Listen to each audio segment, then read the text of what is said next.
thank you all for being here tonight.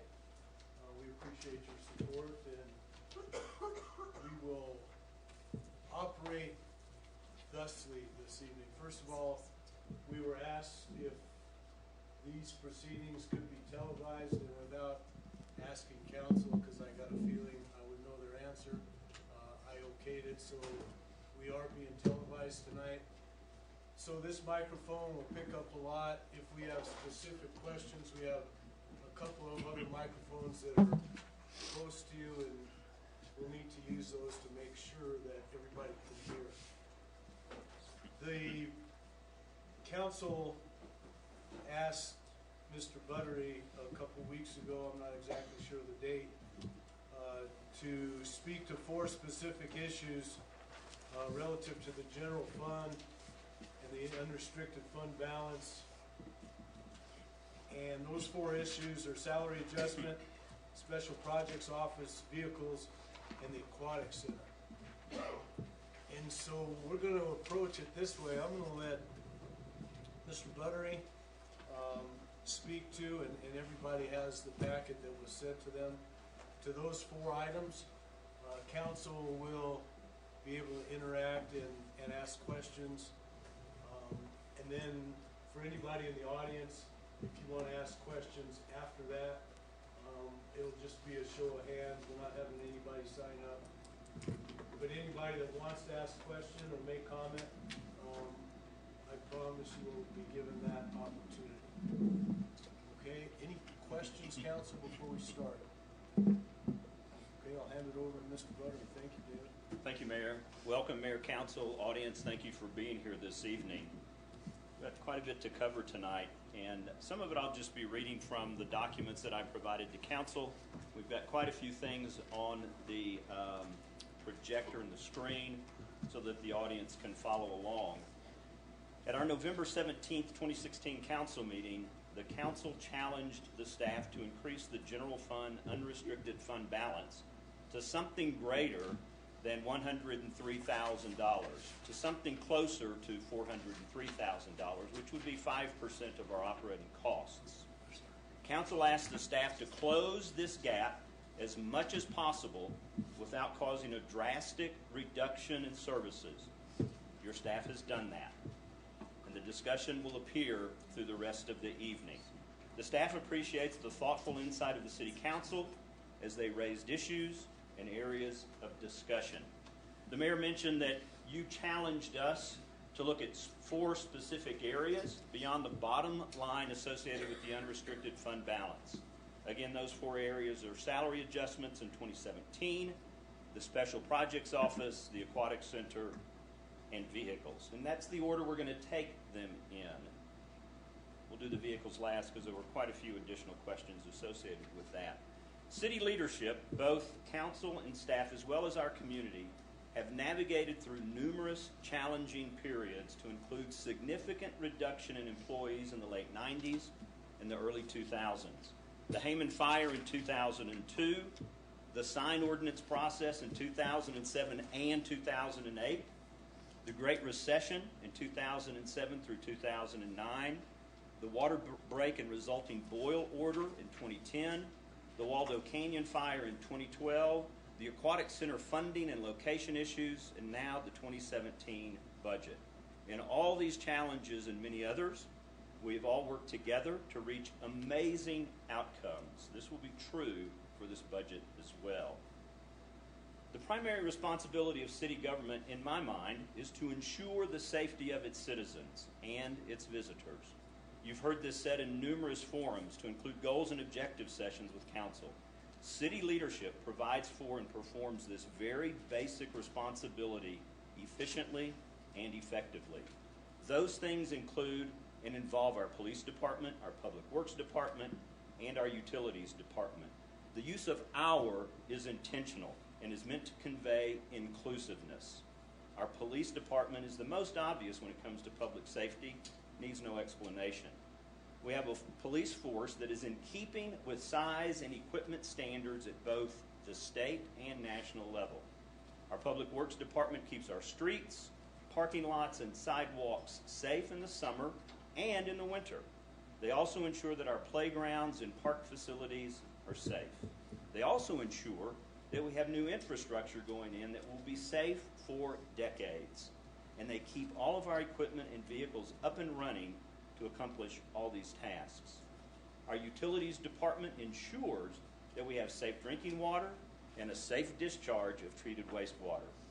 They also make sure that when a disruption in service occurs via a water break or a sewer backup, that these issues are taken care of as quickly and safely as possible to get our citizens back into service. The rest of the functions that are performed by a city government are either quality of life or support functions for all the other things that are done. In our city's case, those functions include administration, finance, planning, parks and recreation, and special projects. The challenge to city leadership year after year is to provide a safe community and a community that has a high quality of life. This is a balancing act. What one may define as enhancement to quality of life, another finds as fluff or even worse. The staff collects input from a variety of sources, does an initial balancing act, and then presents a draft budget to the council. Some of that input is in the form of a goals and objectives session with the council. The council then gets to study the budget, discuss the budget, hear public comment on the budget, and then approve the budget. Over the years, there have been gut-wrenching discussions on some very tough issues, but eventually the council approves the budget, their budget. Please understand that city leadership, both council and staff, have been great stewards of taxpayer dollars over the years. That stewardship, coupled with already realized and current operational efficiencies, have allowed us to save up enough money to put solid cash down payments on the Aquatic Center and the Memorial Park renovation project, and to pay cash for the fleet maintenance facility.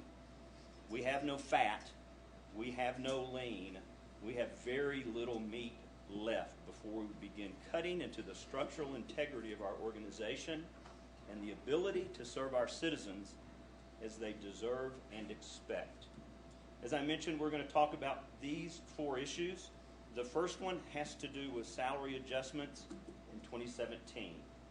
So lots of information here, but I just feel that it's important to review it so that we can then address questions that you may have on this very important issue. The initial draft budget requested a 3% average increase in salaries. The market survey revealed that the current salary structure needed a 1.9 range adjustment to stay competitive with our like-sized communities and our closest competitors. The draft budget also recommended a 1.1% component that would be used for our merit-based pay-for-performance system. In the previous year, the market adjustment suggested was 5.5%. That was too large of an increase to absorb in 1 year, so it was suggested and it was approved by council in the 2016 budget to have a 4.0 overall increase in salaries, with 2.5% being applied as adjustment and 1.5% being used for our merit-based pay-for-performance system. The goal in 2017 was to continue closing the range adjustment gap. A merit-based pay-for-performance system is rare in municipal government and many other quasi-governmental entities. It rewards our highest performer and hopefully motivates our lowest performers. It causes people to excel, to work harder, and to work more efficiently. It has worked as intended since it began in 2008. During the recession, when there was negative inflation and relatively little or no market adjustment, we utilized days off as our way to reward great performers. The proposal now to you is to maintain the 1.9% average increase in salaries and reward high performance with paid days off.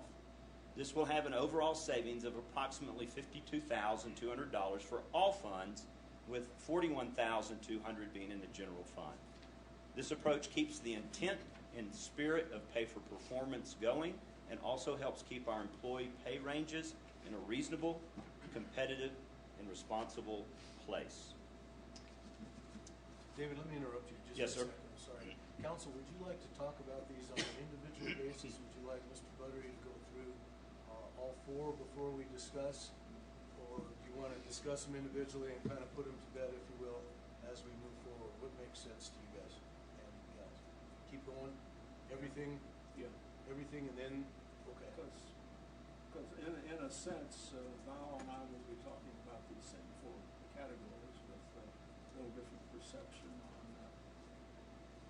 some things that we might be able to do to further increase reserve or reduce expenditures. So I would prefer, I think it makes sense to continue on. Sounds good. Everybody good with that? Yep. Okay. Thank you, sir. Absolutely. So let's move on to then the next topic, and that has to do with the Special Projects Office. I apologize to the council for not being as clear with this office as I could have been or should have been. I did not view this as the creation of a new department, but rather the expansion of the previously named Economic Development Department with additional responsibilities and tasks. After the previous DDA Economic Development Director resigned, and he actually did that in two steps. First, as Econ Development Director, and then some weeks later as the Downtown Development Authority Director. Concerns were heard in the community amongst business leaders that there was a need to refocus efforts within economic development. I was faced with needing to accomplish the same functions, so I moved forward with a name change to this department to be more inclusive of other activities than economic development. If you compare the 2016 economic development budget with the 2017 special projects budget, you will see that they are very similar in content. Currently, there have been almost 20 very specific tasks identified that this office will accomplish, many of which were already part of the Economic Development Office. While many of these activities include volunteers, wonderful volunteers, they can't all be accomplished that way, managed that way, or managed by other staff members. These special project tasks include, but are not limited to, nor are they in any specific order that I'm going to show you. We created these as part of the reassignment, the adjustment of this particular office. So here's the things that we think the Special Projects Office will do. Economic development, working closely with the planning director and the city manager to take advantage of opportunities as they occur. We're already working on 3 ongoing opportunities. Marketing, continuing the great synergistic efforts with the chamber to increase coverage regionally. These events bring people to the city, and these people will spend money in our town, thus increasing sales tax and supporting local businesses, thus a better overall climate in our city. Aging in place, lots of interest in aging in place. Working with community planners on this very critical item. Currently working on the strategic plan task force, already working on that. Main Street, work with the board and part-time coordinator to realize the full potential of the national Main Street model and bring benefits to Woodland Park's Main Street area. This office was also part of the recent small business revolution that could bring $500,000 to our local businesses, not to the city government, to our local businesses. Safe routes to school, merging information from across numerous departments to finish a complicated and detailed grant application that could add a sidewalk connection from Memorial Park to the aquatic center and schools. The total project amount is estimated to be over $300,000, and the grant would cover $250,000 of that. Fundraising, pursue grants and reach out to possible donors for the aquatic center and Memorial Park. Sister city, many communities have a sister city.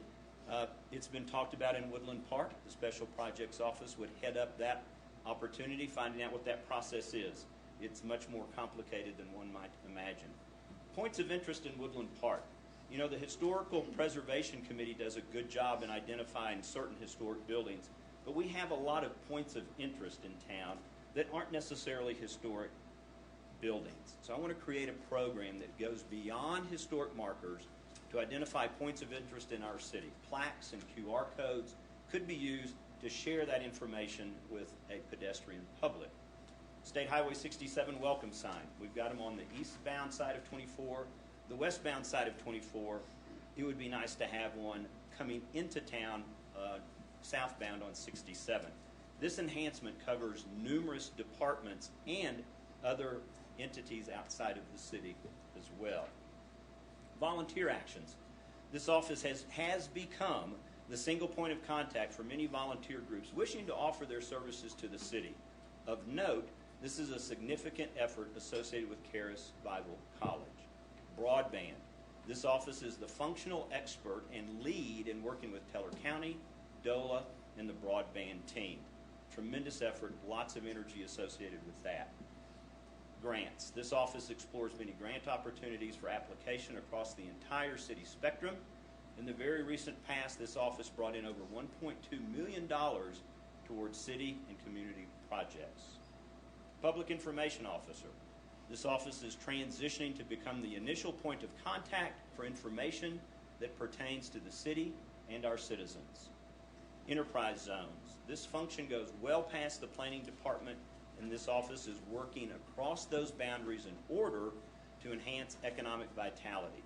Specifically, businesses and nonprofits will learn how to use to their advantage tax incentives offered within the enterprise zone. Certified local government. While this process began in the planning department, it is being enhanced and utilized by special projects. Coordination with RE2. This office coordinates numerous marketing and information sharing opportunities with the school district. Static displays in Lions Park. This office is pursuing a piece of military equipment to place in Lions Park, perhaps a helicopter or an armored vehicle of some type. When you drive through communities and you see that kind of an amenity in a park, it always draws crowds, and it's just a wonderful thing to have. Please remember that the 3 staff members associated with special projects don't add numbers to the city staff. The current director replaced the former executive director of economic development and DDA.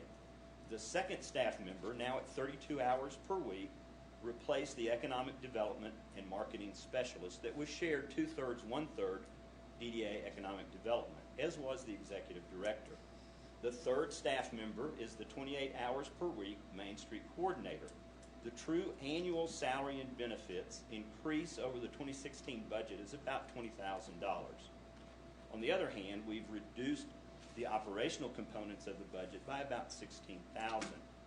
In the spreadsheet that council was provided that was dated November 17th, one of the comments indicated that the budgeted amount of $292,200, which was a correct number, was challenged a bit.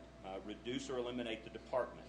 The city staff believes that there are compelling reasons to keep the department intact. Council should recall that of the $292,000 currently budgeted in special projects, $39,000 is for the visitor center contract and about $67,000 is for Main Street. Can work be done by others or volunteers? Our current others, i.e. city staff, are very busy on a daily basis with their current workload.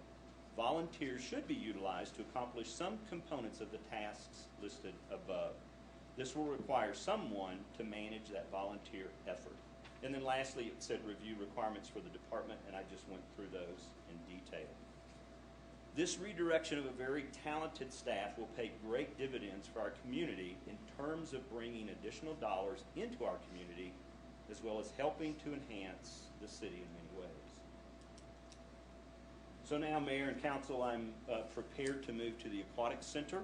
So if you're following along in the documents, it's page 8. We'll come back to the vehicles because there were, as I mentioned, quite a few questions associated with that. Council, I would ask you to please remember 3 things as you begin reviewing this discussion about the Aquatic Center. First, aside from 2 warmer water lap lanes in the leisure pool, there's been no increase in scope of the project. I've heard that rumbling around town that we've increased the scope. Other than those 2 warmer water lap lanes, there's been no increases to the scope. Actually, the scope's been reduced. Second, please remember that by relocating the pool from Woodland Station to near the high school, we avoided several $1 million in expenses. Saving taxpayer dollars was the reason behind making that change. Third, The drastic increase in material cost and labor cost was not something that anyone could have predicted. Reasonable contingencies were built in, but not sufficient to cover those increases. So there were two issues that were raised about the Aquatic Center: the cost per square foot and value engineering peer review. We're going to talk about each of those. Again, in the document that was provided to council by fellow council members on potential options for reducing the budget, the statement was made: experienced facility builder says $480 per square foot is too high. This statement was made earlier in other venues, and it appears it was derived from calculating the total cost of the project construction to include infrastructure. The total cost of the project, including infrastructure, facility, contingencies, and third-party testing, is $11.9 million. The total square footage is 24,815. The math indeed says $481 per square foot using those numbers. However, the industry standard for determining cost per square foot is not to include infrastructure. Removing the infrastructure from the total cost results in $426 per square foot. It's also very common not to include third-party testing or contingencies in the total cost per square foot analysis. If we remove those, then the resulting cost of the Aquatic Center is $405 per square foot. Another important component of doing facility comparisons is making sure that like facilities are compared. Aquatic centers are significantly more expensive than recreation centers, simply because swimming pools are much more expensive than court space. Here's a few examples of similar type projects. Parker, Colorado, just last year, they did an expansion of a recreation center. It was primarily aquatic space, slightly larger, comparable square footage space. The company that built this facility is the company that's building ours. Windsor, Colorado, same thing. You see the space, a little bit larger, similar price. A natatorium in Texas, 2011, very similar size, significantly more expensive. And others. All of them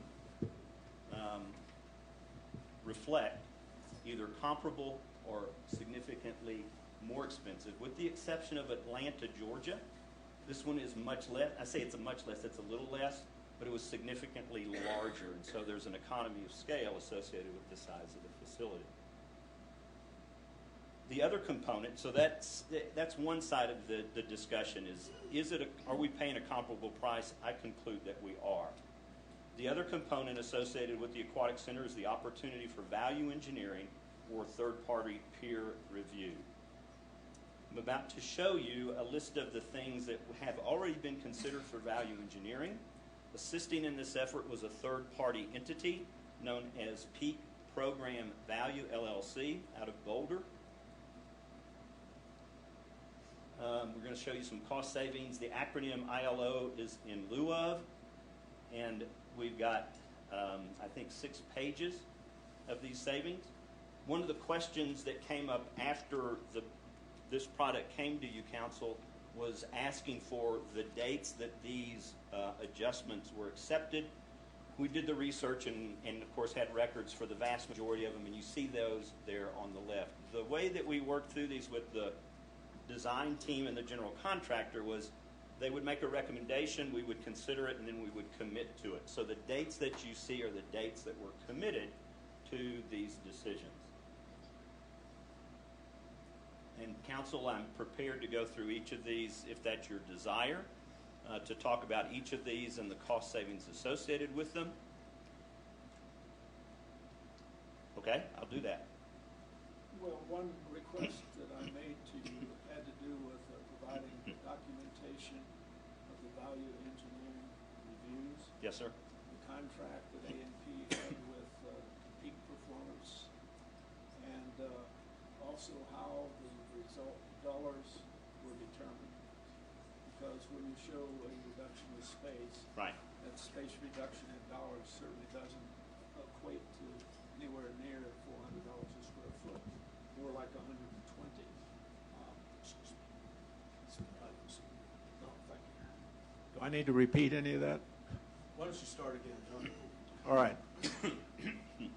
A week or so ago, I requested of David that we get some documentation regarding what we tend to call a peer review, which is bringing in an outside party, which the general contractor did.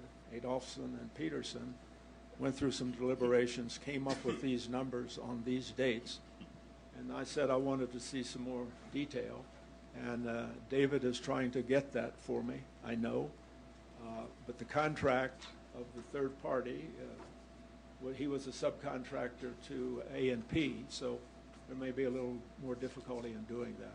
I just wanted to be able to justify these savings. Yes, sir, I understand. And actually, the contract was with the architectural firm, not the general contractor. So the peak program value really was looking more at efficiencies from the design perspective, but more importantly, looking at the constructability and where there were cost savings. So it's not a fox watching the hen house kind of thing.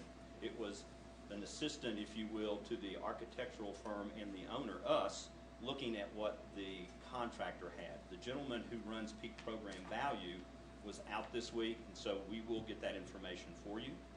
But, okay. But yeah, so most of these, quote, value engineering changes did occur in advance, significantly time of the contract signing, but that's the way the process works in a lot of areas, I know. yes, sir. Yeah. This is a guaranteed maximum price contract, and so the value engineering, the beauty of that process is you bring all the players together before you sign the contract so that you can identify areas for constructability issues, areas for cost savings or engineering. Do we use a wide flange beam or a glue-land beam? All those kinds of things are discussed ahead of time so that when you enter into that contract, you've got a clear delineation of the steps ahead. So that's what we did. We followed that very standard process, and as you can see, some of these were done a year and a half ago, starting in July of 2015. So we did lots of things, and some of them were just removal of items. For example, the design said, we think we should have 2 diving boards. The school said in order to have competitions, we should have 2. We said you can get by with 1. If we can, we'll build the space for the second one. We'll add that if we need to. Some of them had to do truly with engineering efficiencies, modifying the light package to get to a higher efficiency lighting that would save us further money into the future. Different roof systems, concrete pools instead of a Murtha construction. Murtha is a different product for different pool linings. It has some applicability in pools that are generally very rectangular. The savings on those systems have gone down. Initially, we thought this savings would be somewhere in the $300,000 realm. It was about $100,000. We thought it was still worthwhile doing that. At one point, it was suggested that because of space limitations, we should add a separate child watch to the north side of the building. We said, nope, we're not going to do that. We did do some reductions of spaces. That's what these first, those last 3 were. The next one. We changed some different products on the outside of the building.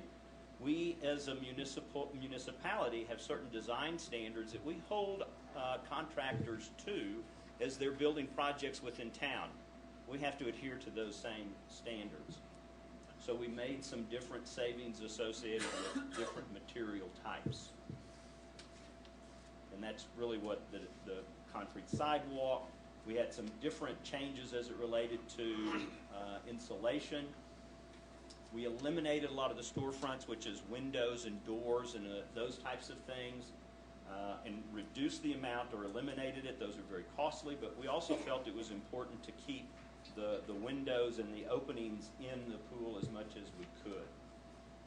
Some of them were very technical. This reduced APC coating in the locker rooms to shower ceilings only. It's a protective coating that in many cases applied from, say, eye height all the way to the top. It's really very critical on the top where moisture can collect. So we reduced the amount of that coating and went with a more standard type of paint that will still be very resistant to issues associated with very damp and wet environments. Same thing with things like tile height. We just lowered the tile height. There were some decorative wall coverings in the cabanas. We changed the type of coatings inside of the natatorium. We had a sign out front. We'll come up with a sign later on. We eliminated the competitive timing system. We had a climbing wall that we were going to have. We changed the type of electrical conductors from copper to less expensive aluminum. We had a card access system for employees. We eliminated that. Same thing for camera surveillance, although we did rough that in. That may be something we want to add into the future. We eliminated pool covers. We have a different type of circulation system associated with the therapy pool, but the therapy pool's gone, but it was a separate item, so we eliminated that. We eliminated solar. Solar was going to be over $250,000. We did the cost analysis on that and said even 15, 20 years into the future, solar does not seem to pay for itself in this application. We eliminated the aquatherapy pool, the water slide. We eliminated the outdoor whirlpool and the sun deck. We eliminated skylights. We thought skylights would be a wonderful thing, but as we talked about that, we said that's $16,000, and we eliminate a maintenance headache because if you have a skylight, eventually it's going to leak. The Tectum wall panels were a sound reduction addition. We eliminated those, although we have what's called lapidary panels. You'll see those a little bit further down. We eliminated some underground detention that we determined wasn't necessary after challenging the civil engineer to come up with a better approach to detention. We chose not to use an American Institute of Steel Contractors, I think is what AISC stands for, because we have the fabricator for the steel is AISC certified. It does not reduce the safety of the building. We changed the roofing underlayment. It was originally spec'd to be some thickness, and we didn't need that. We could reduce that. The way that the contract is written is there's, I think, 23 divisions. And so in each of these divisions, there were savings associated with some component of these different items.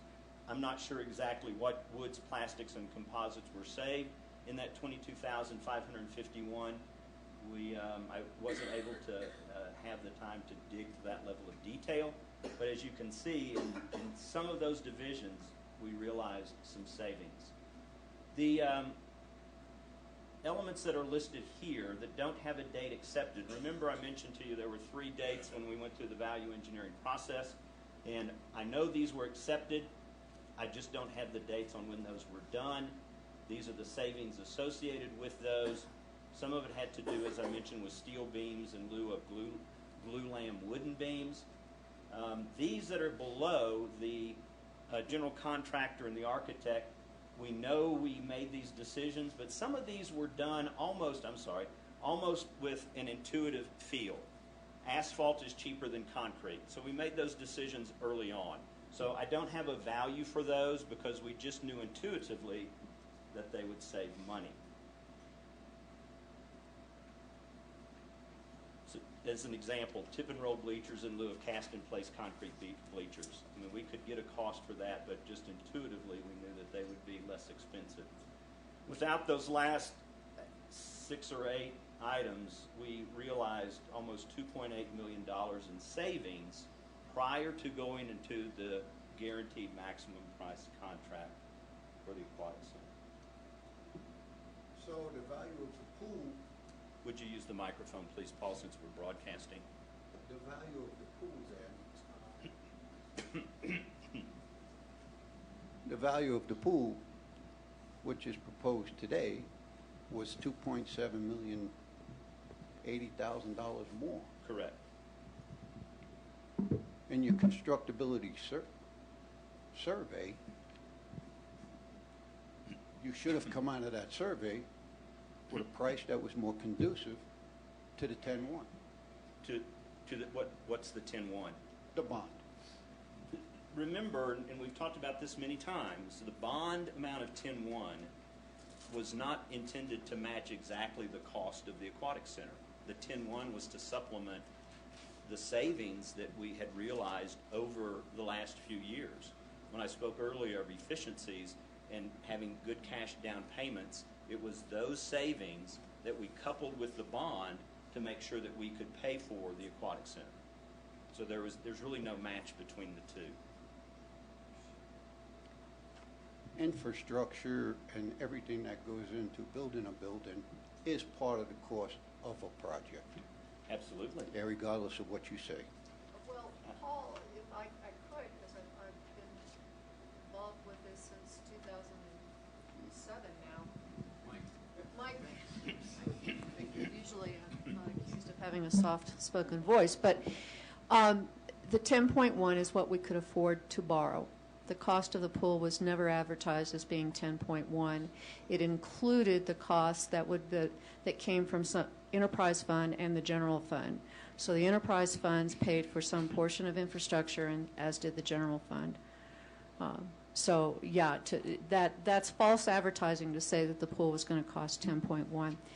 But I do have a question about the process that we went through on a spec project. Was there a price associated with that value engineering review? And then the second part of that question is, if we were to conduct another one now, as close as we are to completing the project, what would it cost and what could it impact at this point if materials have already been ordered? Can I have that? To answer your first question about the kind of the preliminary estimates, one of the things that peak program value did very early on in the process was to take the concept, a concept design. Remember, concept design is a bunch of bubbles. It's this much square footage for this, it's this much square footage for that. As you refine a project, you hone in more accurately on the cost. The very first estimate that I can find that peak program value did was $14.4 million for everything. That included infrastructure. And as we went through this process, it kept getting tighter and tighter and tighter until we now have a guaranteed maximum price contract of $11.9 million for infrastructure, facility, everything. So even though I don't know if I didn't do this math, but if I took the 11.9 and I added 2.8, I'd get pretty close to what that very first rough estimate was. So I think that was your first question. No, but I appreciate that point. Okay. Point of information. Microphone. Oh, yeah. Excuse me. I wonder if we can take this microphone, David, and the mayor and Mayor Pro Tem can use this one, and there's one on each table. Okay. Let's try this. Give that one back to Paul. So my question was the value engineering review that was conducted that came up with the $2.7 million savings. How much did that cost, or was that part of doing business? And then the second part was, if we were to do another value engineering review, what would it cost? And how would it impact a project where materials have already been ordered? To answer the first question, I'd have to go back into the contract with Barker Rinker CCAP to see if they even delineated that. I don't know if they did. They might have put it under general conditions or those types of things. So I don't know how much it costs at this moment for peak program value, nor do I know how much it would cost to have it revisited. You know, if I think of a normal consultant at $150 an hour, how many hours would it take to do this? We're talking thousands of dollars. I don't think tens of thousands of dollars. I just don't know what the value would be at this point. And yes, materials have been ordered. I think we have done our due diligence as it relates to value engineering. And the contractor is working, you know, their reputation is on the line to do everything they can do to save us money. And they've already done that on a couple of occasions as it related to Dirkman. Value engineering is not a process where you bring in a third party at this point. The people who know the project the best of all are the designers and the contractors. They advise the owner if the owner asks if there are any savings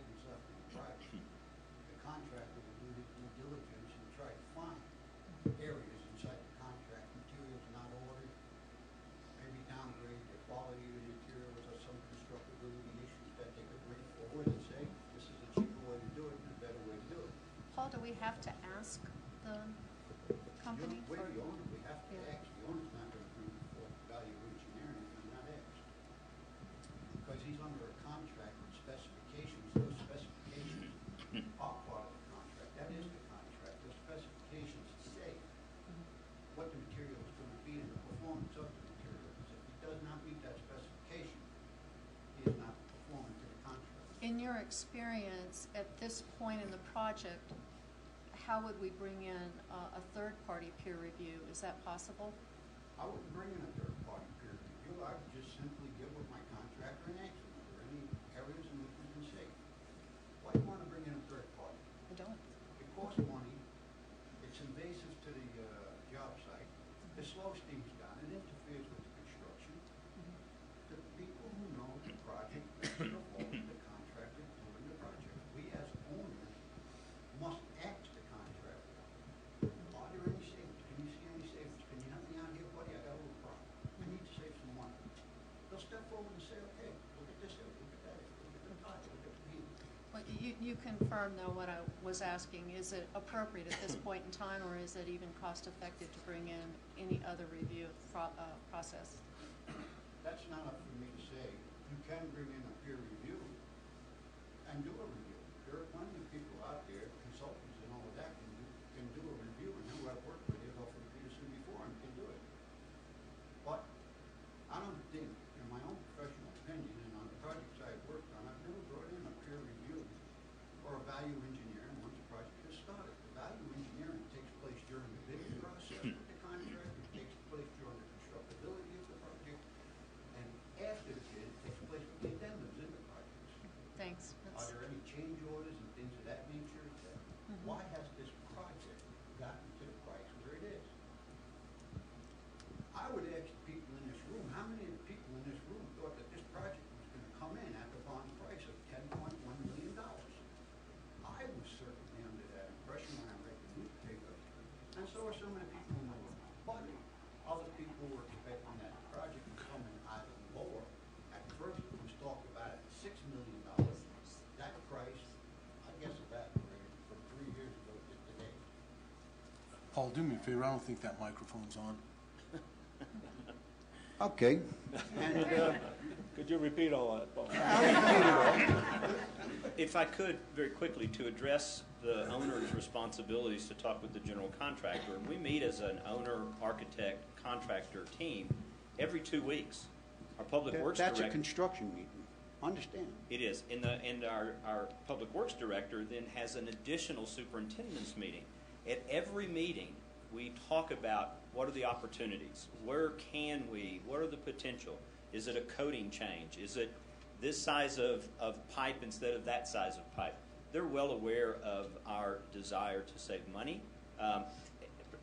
Good news is we're at a place right now where we've had, I don't even want to call it a change order. It was a change of design of a handrail system adjacent to the school, and we needed to add some additional piping to it so that kids wouldn't fall through the railing. We made it more of a deck-type railing, so it's about a $20,000 difference, but it's within the contingencies that we have built into the GMP. So even though it's an addition, it's within that guaranteed maximum price contract. So we do. They are well aware of our desire and are working with us at every turn. So then what you're telling us is that you're doing everything possible to save money on this project. I believe the answer is yes. Okay. In the end of the project, owner has onus to put in a lot of things. I question one thing, commissioning of the HVAC. Are we commissioning the HVAC on this project, or I'm sorry. Or is the contractor going to commission the equipment and put forth the performance for it? We will, we did a commissioning for the fleet maintenance facility, a separate entity than the installer. It's wise to do that. I'd have to go back and look and see if we have budgeted for that. I don't know if we have or not, Paul, I'll be honest with you. I think we have because I believe it's a critical part. The installers do a professional job and they get everything set up, but an natatorium is such a sensitive environment. We really need that commissioning to balance everything. And you will be hiring a separate Yes, to do it? Absolutely. There's additional cost right there. Mike died. One other point that I'd like to make, I asked David some weeks or months ago if there was a provision in the contract that would incentivize the contractor to save costs. And the answer was no. And so I think, I hope we learn a lesson from that. So David's answer to me was no, we collect all those savings, and I'm not quite sure how that would work. But I think it would have been helpful if there was a provision that rewarded the general contractor for finding value engineering and other savings. Okay? I have a little bit different take on this from experts who build these kind of things that say you can do peer review value engineering all the way up until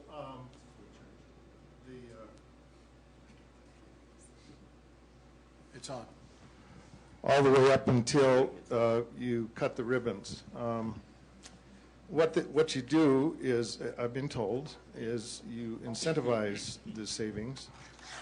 You give them 15, 20% and say, go find me some savings. And they always do, I've been told. So I think there's potential. It's a trade-off. I've been told a one-day review is about $5,000. Follow-ups are less than 15 for reporting. But there's certain things in the pool that can be done without even doing a peer review, which we were going to talk about later.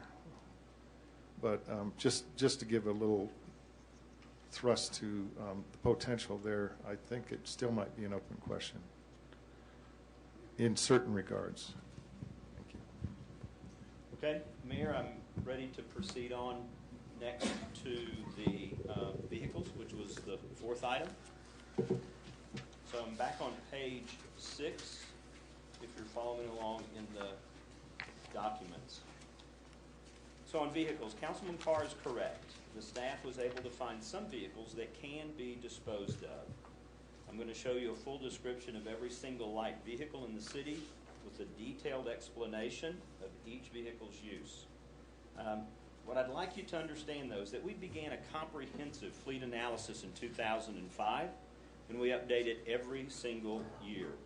In the late 2000s, we eliminated multiple vehicles that were unnecessary, costly to maintain, or were inefficient to operate. Since then, we've only added a few light vehicles, mostly in the police department. The staff has done what the council asked us to do, i.e., study how to reduce the number of vehicles, paying particular attention to the technique of operating a motor pool. City staff uses components of a motor pool concept in some departments, but the motor pool concept has only limited applicability across the city. A motor pool is comprised of a stable of vehicles with a manager or dispatcher for those vehicles. If an individual needs a vehicle to go from point A to point B on a certain date, that individual submits a request, and that request is either filled or denied based on availability. Typically, these motor pools have multiple administrative type vehicles and perhaps a few utility vehicles. This city's fleet is predominantly composed of utility and service vehicles, not administrative vehicles. Most city vehicles are outfitted for specific tasks, making that component of the organization as efficient as possible. Most vehicles and their operators are independent workers going in a multitude of directions on each and every day of the year. Where more than one employee is going to the same site, the carpool concept is utilized. So I need to go to a different screen real quick. Chrissy was training this old dinosaur in how to do this. So what we have here are descriptions of vehicles by department and division. It's every single light vehicle. I was asked a follow-on question after this was sent out to provide a list of all the vehicles, heavy, light, everything, and we'll see that a little bit later. Council, you have had this in front of you for a while. I'm prepared to go line by line and answer any questions that you may have about this.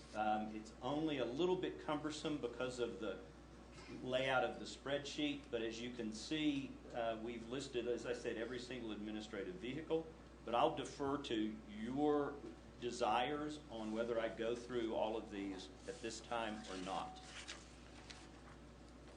Council, we don't need to go through everyone? No, one question then. though. Yes, sir. How many excess vehicles do you have now on your latest?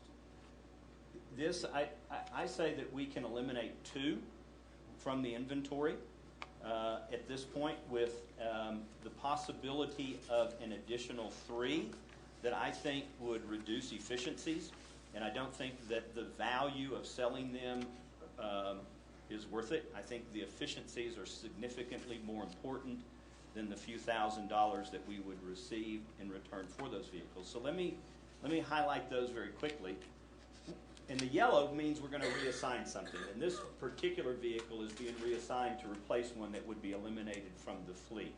So I'm going to scroll down. For those of you that this makes your stomach sick, close your eyes. This particular vehicle is at our water treatment plant. It's a 1997. It's 19 years old. It's a Ford F-150. It supplements the water treatment plant to go around and check PRVs, water levels, and water quality. It can be that operation could take place with the other 2 vehicles. It truly saves efficiency. It saves a lot of time, and we would gain about $1,700 by the sale of that vehicle, and we would save about $416 in annual maintenance costs. So I don't recommend that we get rid of it. It's just not expensive to keep it. This one we could get rid of. It's at the wastewater treatment plant. It's a very old, small Chevy S10. We kept it because, again, it just increased efficiencies. We can get rid of this one. It's really easy to get rid of. David, how do you dispose of those vehicles, and how quickly can you realize any savings by doing so? We typically put them out for auction. We can either do an internal auction or we work with an auction barn down in Colorado Springs. The values that you saw here were the Kelly Blue Book values for retail, wholesale. Which one, Mark? Those are wholesale values. Wholesale values. So that's at the lower end of the spectrum than the upper end. We rarely get more than $2,400 for most of our vehicles. There's some that we might in this scenario. But that's our process.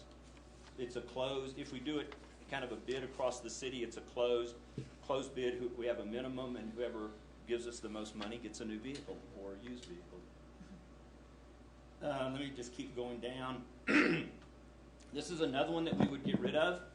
It's currently it's a 2005 Chevy Equinox.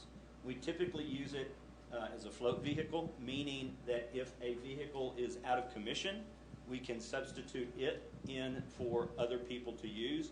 We would get rid of this one, and the vehicle that was in gold higher up, we would replace that as it would become the float vehicle. We also use that vehicle if more than 3 people are going to a meeting somewhere. They can use that vehicle to get to a meeting. That's part of the carpool concept that works. Do you have any utilization data? If you could use the micro. Yes, sir. I think it was a follow-on question, so I'll be happy to get to that in just a little bit if that's okay. That was my question. Utilization data for these vehicles? Yeah, absolutely. So another one that we could get rid of is in the police department. It was a hand-me-down Chevy Colorado pickup. It went over there after it exceeded its life expectancy in one of the field departments. It currently is used to pull the police department speed trailer. It also hauls things to their firing ranges when they go out to do those kinds of things. It also acts as a secondary to pick up dead animals on the highway. If there's an urgent need, they can use that vehicle. And also just for hauling things from point A to point B as they might need it. It's rare. This one we could get rid of. We'd get a little bit more money for it, but again, it would cause a little loss of efficiency within the police department. And I think that's the last one. So I won't go through those anymore. I'll just continue on with the discussion on vehicles. Okay, give me just 1 second, I apologize.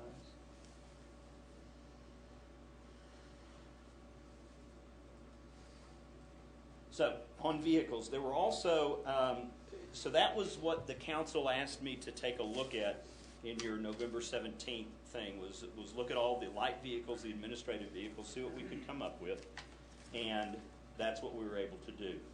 What I want to show you now is a series of questions that I received after this document came out.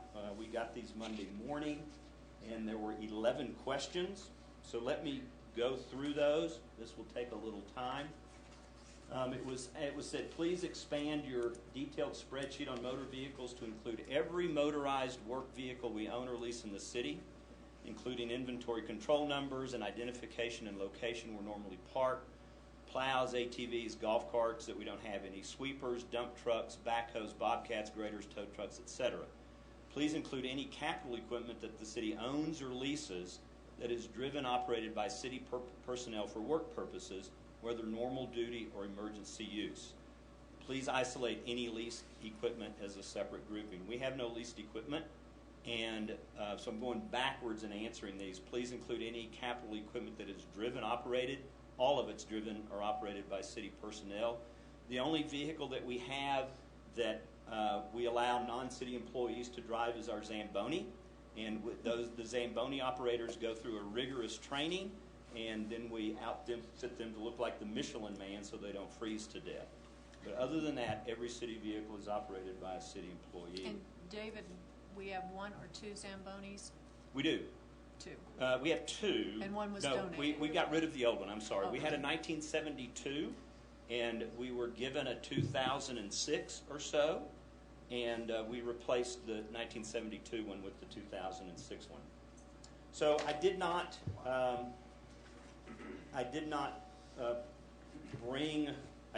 put the entire vehicle list on this presentation, but we've got it should you want it. Here's the list of every single vehicle that we have, from the tiny small Kubotas all the way up to our road graders. I'm happy to provide that to you, but we did answer that question.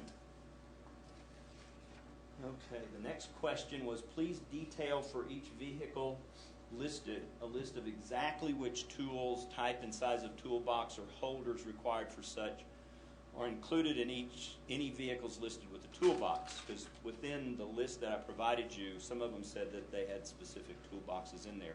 So in order to do this a bit more quickly, I asked if we could take pictures. We started that process. It kind of went back and forth, but we do have those pictures that show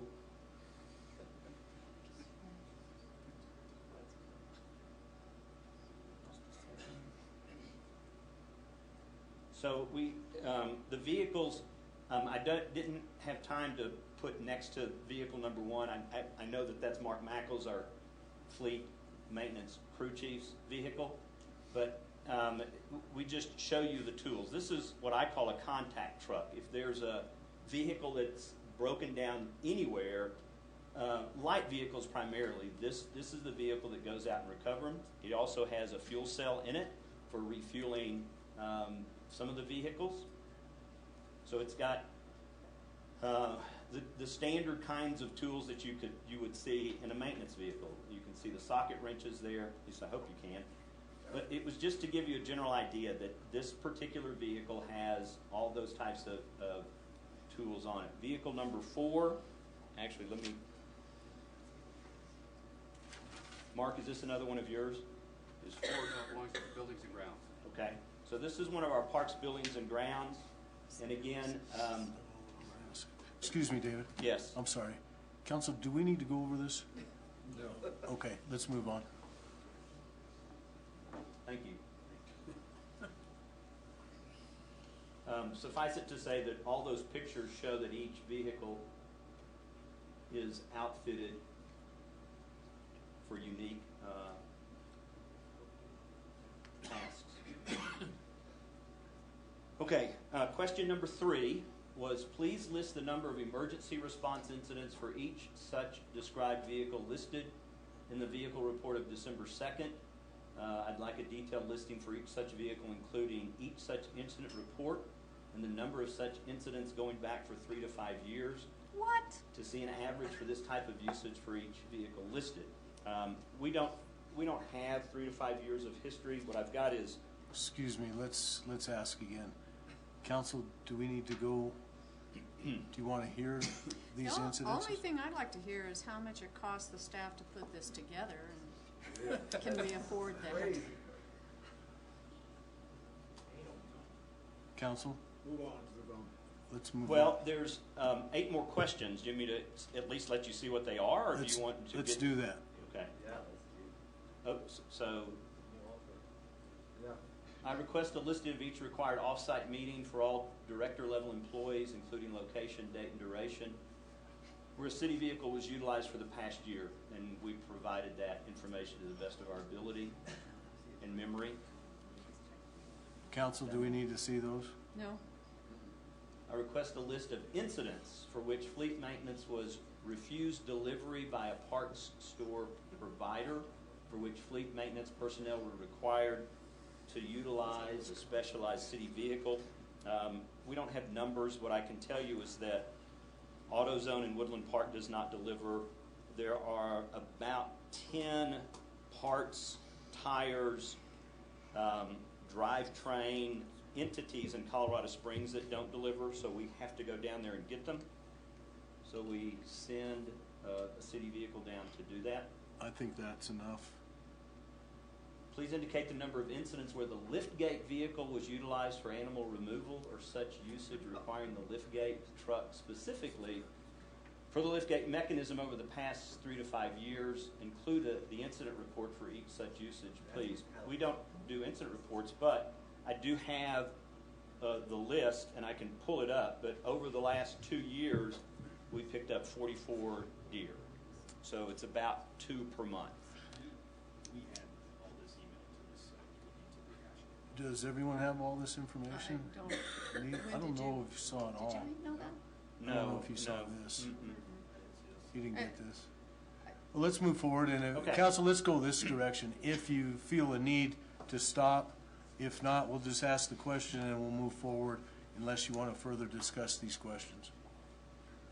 Please indicate the number of months any vehicle listed as including a plow mechanism or spread mechanism has this feature mounted as such, and its function when not engaged in those tasks. We can move forward.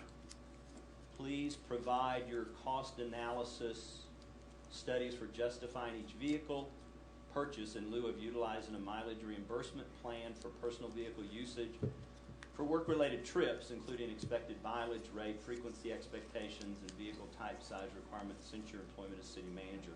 I've done an analysis for that. As I mentioned, this was kind of a 2-part. There's no analysis, at least not as I interpreted the request. For these vehicles, it's less about mileage and more about responsiveness and ability to get where we need to go. My question on that one would be, would that be the type of information you would need to determine if we needed to use the motor pool concept versus No, something else? it really goes back to the statement, I believe, that it's a very last sentence on this page. For these vehicles, it's less about mileage and more about responsiveness and ability to get where we need to go.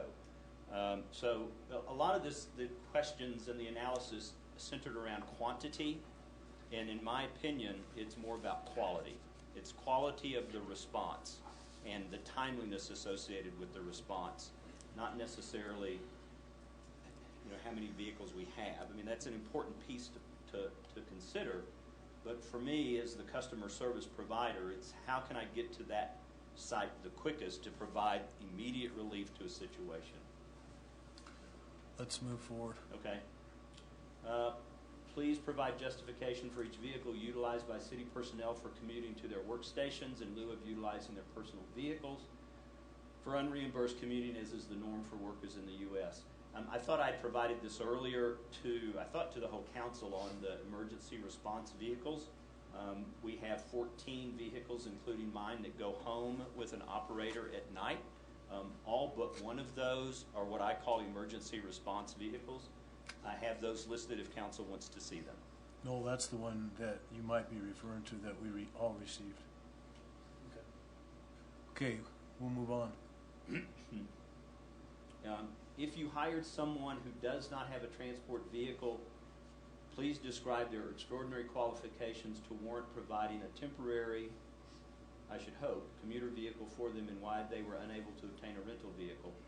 I talked to our department heads. I'm aware of one situation where we have a part-time employee whose husband works at Florissant Fossil Bed, so she rides her bike to work. She's very part-time, but we certainly didn't provide her a vehicle. The other was we had a past department head who moved here ahead of his wife. She had their vehicle. He was authorized a vehicle anyway, and so he was able to use that. I couldn't come up with any other, nor could any of our department heads. Please provide all city employment contracts requiring a city vehicle to be provided except your own. There are none. Mine is the only one that's allowed via contract. We don't have contracts with city employees. So those were those questions. I'll get back to the presentation. Council requested a review of the number of city vehicles as well as the efficiency of those vehicles. Your staff has completed an in-depth review. The conclusion is that to reduce the number of vehicles beyond what is suggested will indeed reduce efficiency. The city staff is made up of relatively small crews that have been sized to accomplish the myriad tasks that they perform.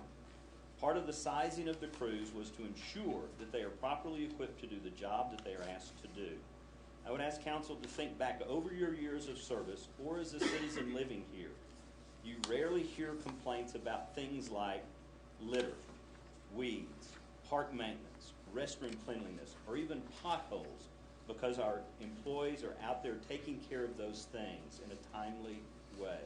In order to do those jobs, they need the right tools and equipment to include vehicles.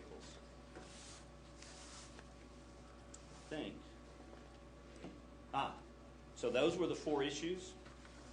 I'm prepared now to talk about the general fund, unrestricted fund balance, if council's ready to do that. And this is the last part of the presentation. Shall I move forward, Mayor? Please, let's do that. Okay. Finally, let's talk about the general fund, unrestricted fund balance. At last report, that amount was $103,000. Council challenged us to get something closer to $403,000. Here are the very specific things that the staff has done to increase this amount. Before you start scanning these, please understand that as we moved into this 2017 budget preparation, we made some drastic decisions already. If you compare the 2017 budget to the 2016 budget, taking into account inflation, the 2017 budget is less than 2016. So we already took pretty drastic steps to reduce expenditures. As a simple example, we typically spend $3,500 for the Christmas fireworks show. We knocked that down. We didn't eliminate it, but we knocked it down. We did that across the board for many different things. So when I made the comment about no fat, no lean, we're gnawing on meat, and we're getting down to the structural organization of the component and the ability to provide services to our community that has high expectations of us. Anyway, here we go. At last report, I've already said that. Latest sales tax information increases revenue by about $5,900. Last month we had a slight bump up in revenue too. It was so slight I didn't even bother to adjust anything, but at least it's trending in a good direction. The CML annual meeting in 2016, all 7 council members attended. We budgeted for 5 to attend in 2017. After canvassing council members, only 2 have chosen to attend, and we'll save about $3,000 associated with that. $3,000 for 2 people, or what do we save? No, it's about $1,000 per attendee. Who needs to go to CML? I'm not going. Somebody, 2 people said they will attend. You were going to go. Anybody else? 2?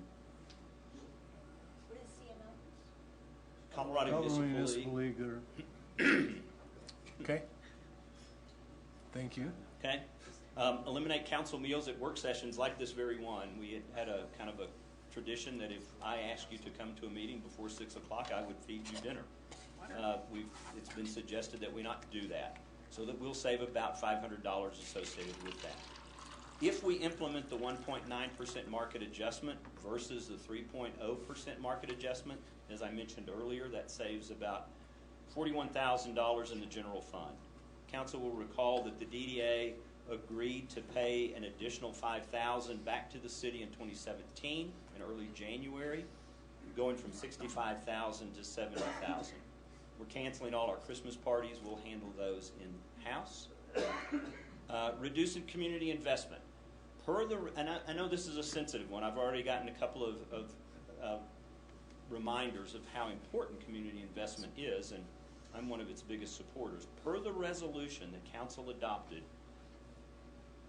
the math to determine the amount to community investment would say that in 2017 that amount would be zero. That's happened to us before in years past, and in years past the council has said find some money for community investment, and we've done that. I'm suggesting that we not eliminate community investment. I believe it's incredibly important. Their investment in the quality of life in our community and things that give back to us significantly. But I am suggesting that the community investment program tighten its belt just like everything else we're doing is doing, and reducing it by $5,000. Council, remember, all of these things that I'm sharing with you is going to have an increase in the fund balance. You don't have to accept any of them. You can say, we're fine with the 103 and we'll forget about all this other stuff. These are just things that your staff came up with to raise the fund balance as much as we thought would be reasonable without having an adverse impact on our quality of service to this community. Everyone understands community investment fund? Everyone sitting at these tables? No, in the audience. Does anyone here not understand community investment? I would like Sure. Community investment has a legacy that goes back at least 19 years, which is how long I've been here. And historically, it was an investment in those things in the community that provided some increase in quality of life. It was for startup nonprofits, the jazz band, the symphony above the clouds, the cruise above the clouds. It was seed money for them to use to then make better on the community. The music series, all those kinds of things. Up until, Darwin helped me with this, 2008, I think, there were applications that were submitted to the council. The council reviewed them. In the early days, there were a handful, 10 or 12. Council could easily do those in a council meeting. By the time 2008 rolled around, the numbers of submissions were in the 30s. And so council said, enough of this, let's establish a process. And so there were a handful of people that got together, created a process. It was adopted by council resolution that limited the amount of money that could go into the community investment, and it was based on the fund balance. And the fund balance needed to be a certain amount before an investment would be made. So every year, council, you approve the expenditures for that. We have a really great process. We have a great team of volunteers that review those, and they're wonderful things for the community. I know there's folks here tonight that are very concerned about community investment. I am too. But is that enough? Okay. Excuse me. We would delay hiring a Parks, Buildings, and Grounds Maintenance Worker 1 until July of 2017. We have a vacancy, and we would just delay that hiring of that person until summertime. We have a marketing budget within special projects that we had already whacked by this amount, where we think we can get by with marketing less. You know, marketing is one of those things that most people don't appreciate. You see advertisements, you don't know. I can tell you from walking the streets during the Christmas parade, a lot of people that I came into contact with said, we saw this on a postcard, we saw it on KOAA, we saw it through some marketing mechanism, but we still think we can do with less. The vehicle sales that I mentioned would garner $2,100, and the maintenance associated with those savings would be $372. We would take advantage of an employee assistance program that's already part of our health insurance coverage. We would cancel the volunteer appreciation event. We do that for our 80-plus volunteers. Those different committees are doing that on their own this year. We found that if we reduce color copying, we can save $3,000. We can do that. Our part-time cemetery coordinator is retiring. That function will be absorbed by the clerk's office, and so we'll save $9,200. We received a grant reimbursement, so that increased our revenue. We recently sold a Chevy Tahoe police vehicle, so we increased our revenue there. So there's the total savings, about $121,000, though there were some added expenses based on council's request since that $103,000 balance was presented to you. And here's the specific things that we've added. It was requested that we make sure that we have money to buy 6 high-velocity police vests, so we've increased the budget by that amount. We also expect to promote 2 of our master police officers to corporal based on some vacancies, so we needed to include that as well. Whoa. So this calculates to an increase of the general fund, unrestricted fund balance of 110, making the total unrestricted fund balance that we could come up with to be $213,744. Mayor, that's the very last slide that I've got. I'll turn it back to you. Okay, thanks very much. And I guess before we go forward, I thank the entire staff. I know there's been a lot of work put into this. The $100,000 is a big number that we're going to add some of that at least to our general fund unrestricted fund, but I see some shaking of heads and some discomfort, I think, with some of the things that David and the staff has recommended that we cut. So we can refer to those later. Council, do you want to start with our discussion with salary adjustment number 1 and go from there? Give me some thoughts on how you'd like to proceed. How about a break? It's 10 till. We'll start the discussion at 7 o'clock.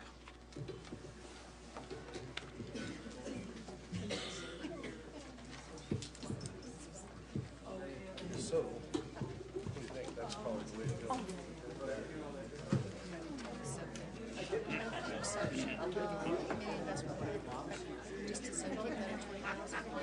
Yeah, well, I do too. There's a lot of things I would like, but... Yes, sir. You want to sneak through? Yeah. Oh, okay. You know where they are, John. Salary increases just for those in a certain salary level below. I think that's about as Bernie Sanders as you can get. God bless Bernie. Wants to pay for all my kids' college education. I gotta That's love true. him. That's true. At least I do. I do not get retained, getting rid of such projects. I know that's something. I'm happy with this. I don't know that to do it. Yeah, it looks like you could be. We're not gonna to council anyway. That's true. I'm just happy to hear Paul validate the concept of effectiveness. I mean, it's a little bit adversarial. We got it out of it anyways. Speaking in the Dickens. No, that's different. That's different. Yeah, I think his expertise is much more credible than somebody's brother. I got a brother who's a convicted felon. I'm not going to ask him for assistance. How about Val Squishy? There's 11 of Val Oh, Squishy. absolutely. I'm sorry. I mean, so what do I do as mayor relative? I mean, David's bending over backwards, trying to do everything he can, but to what you said, the cost was exorbitant. I mean, I'm saying 100 hours is minimum. That's a couple $1,000. I think the charter does address that. They should be insensitive. We don't have, we never got the code ethics. Cities do. They say council members will not do that to the staff without the approval. Kind of like these 4 things think, Yeah. but then to go above and beyond that and be able to do that. Oh, I do. I'm going to sneak up to the restroom real quick, so if you don't. So it's his feeling now is Val doesn't trust or anything that he does, so he's just answering everything. Oh, yeah, he is playing it the right way. Yeah, I think so. And Aaron kind of told him that's.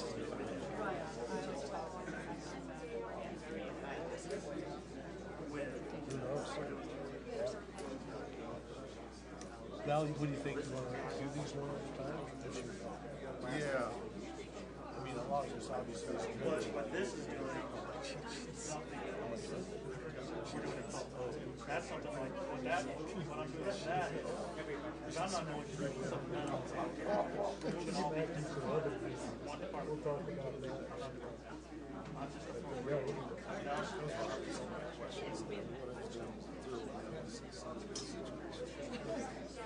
I didn't have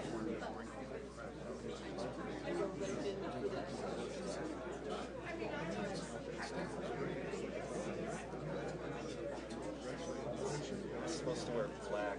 No, it's blue. It's blue. Oh, it's not? I can't see. I can't see. I got a carry folder in my pocket, a mini folder. This Get all the dog hair. Hey, you gotta be proud of me though, because I've had this go for 20 years. And it's still, So you haven't grown a big, huh? not like you. Look, you're working out. This You look shirt good, didn't man. My shirts aren't fitting me now. It's getting so big. And You still every morning. every morning, 5 days? Yeah, 6. My suggestion would be,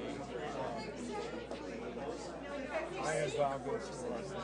I'm going to try very hard not to repeat what they said, okay? And so we'll talk about those same 4 topics, not in the same order, but that doesn't matter. And then we ought to kind of open it up to discussion. What we suggest might be done as an option. Okay, we like that, we don't like that, or all these ways in. And see if we can come to some consensus with respect to the differences between they will bring and what we're going to bring. Recognizing that what we're trying to do is move closer to the approval of that budget. And I'd also like to hear some ideas from the floor. I have 3 places that I think need to be overlooked. So. You do. Good.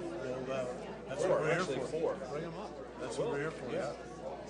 I think we completely overlooked it, and we could save 100,000 right on the spot. Wow. I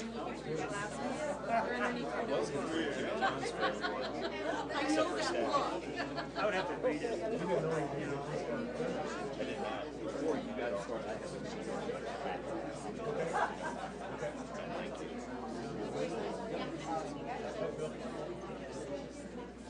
Thank you.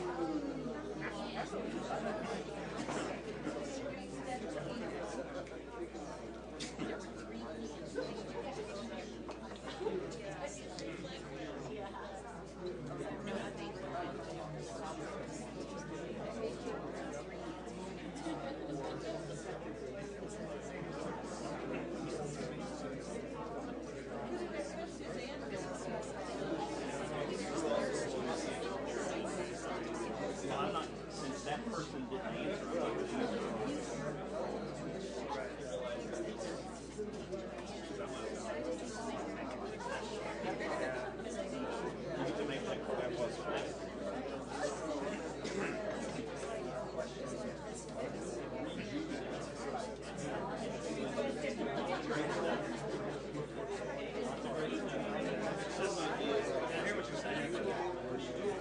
Hearing that, that's why.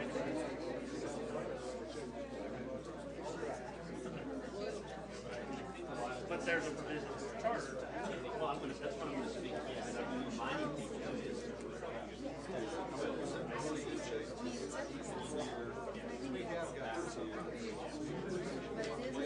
Did you just get back from it? Yes. Did you go to the worship? Yeah. Yeah, that would be great. So when mom works with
I'll be here by 10 minutes.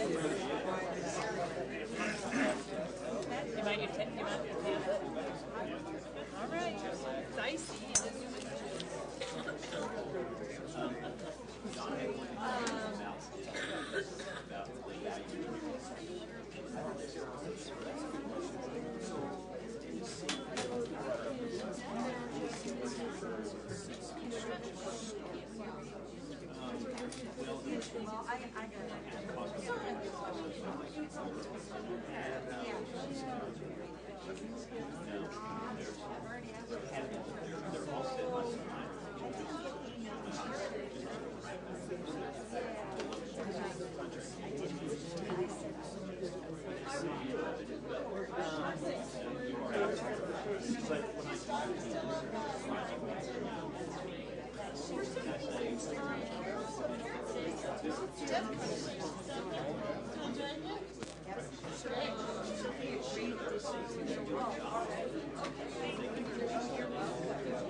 Watch this.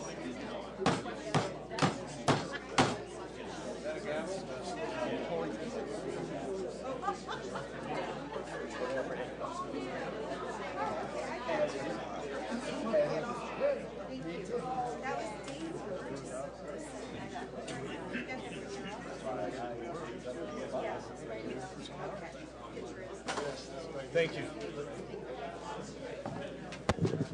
Okay, folks, let's get started, please.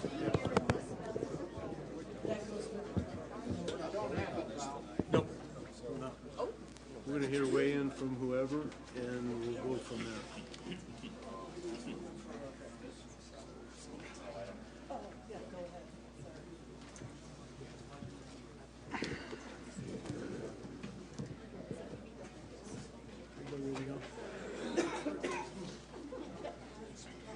Mike, Aaron, could you join us back, please?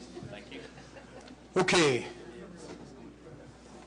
We'll reconvene, and we're going to start with David. He's going to kind of summarize, and then I'm going to hand it over to Val and John in any order that they would like, and then we'll have Noel after that. And we'll roll up our sleeves and try to make some decisions.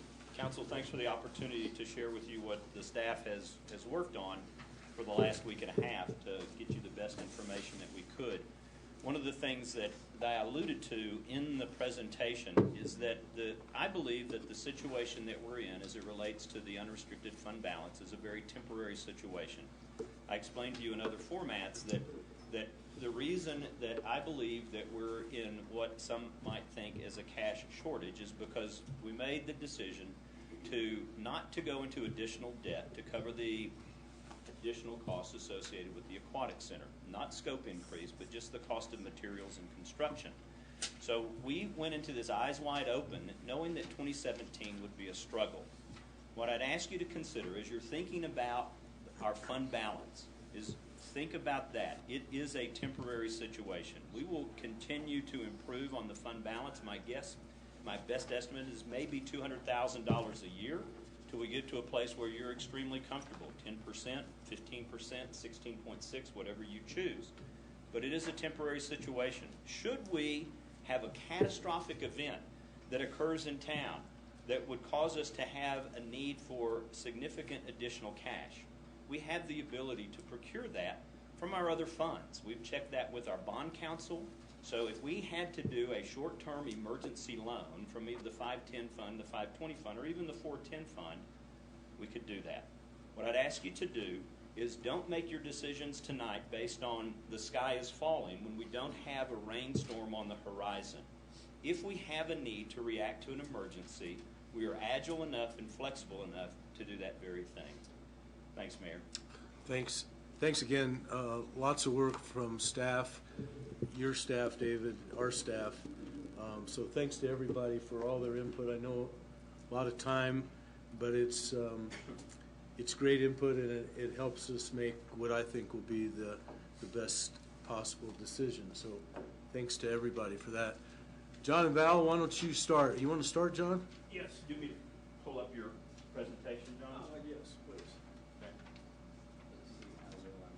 I'm even worse than David when it comes to running these projectors.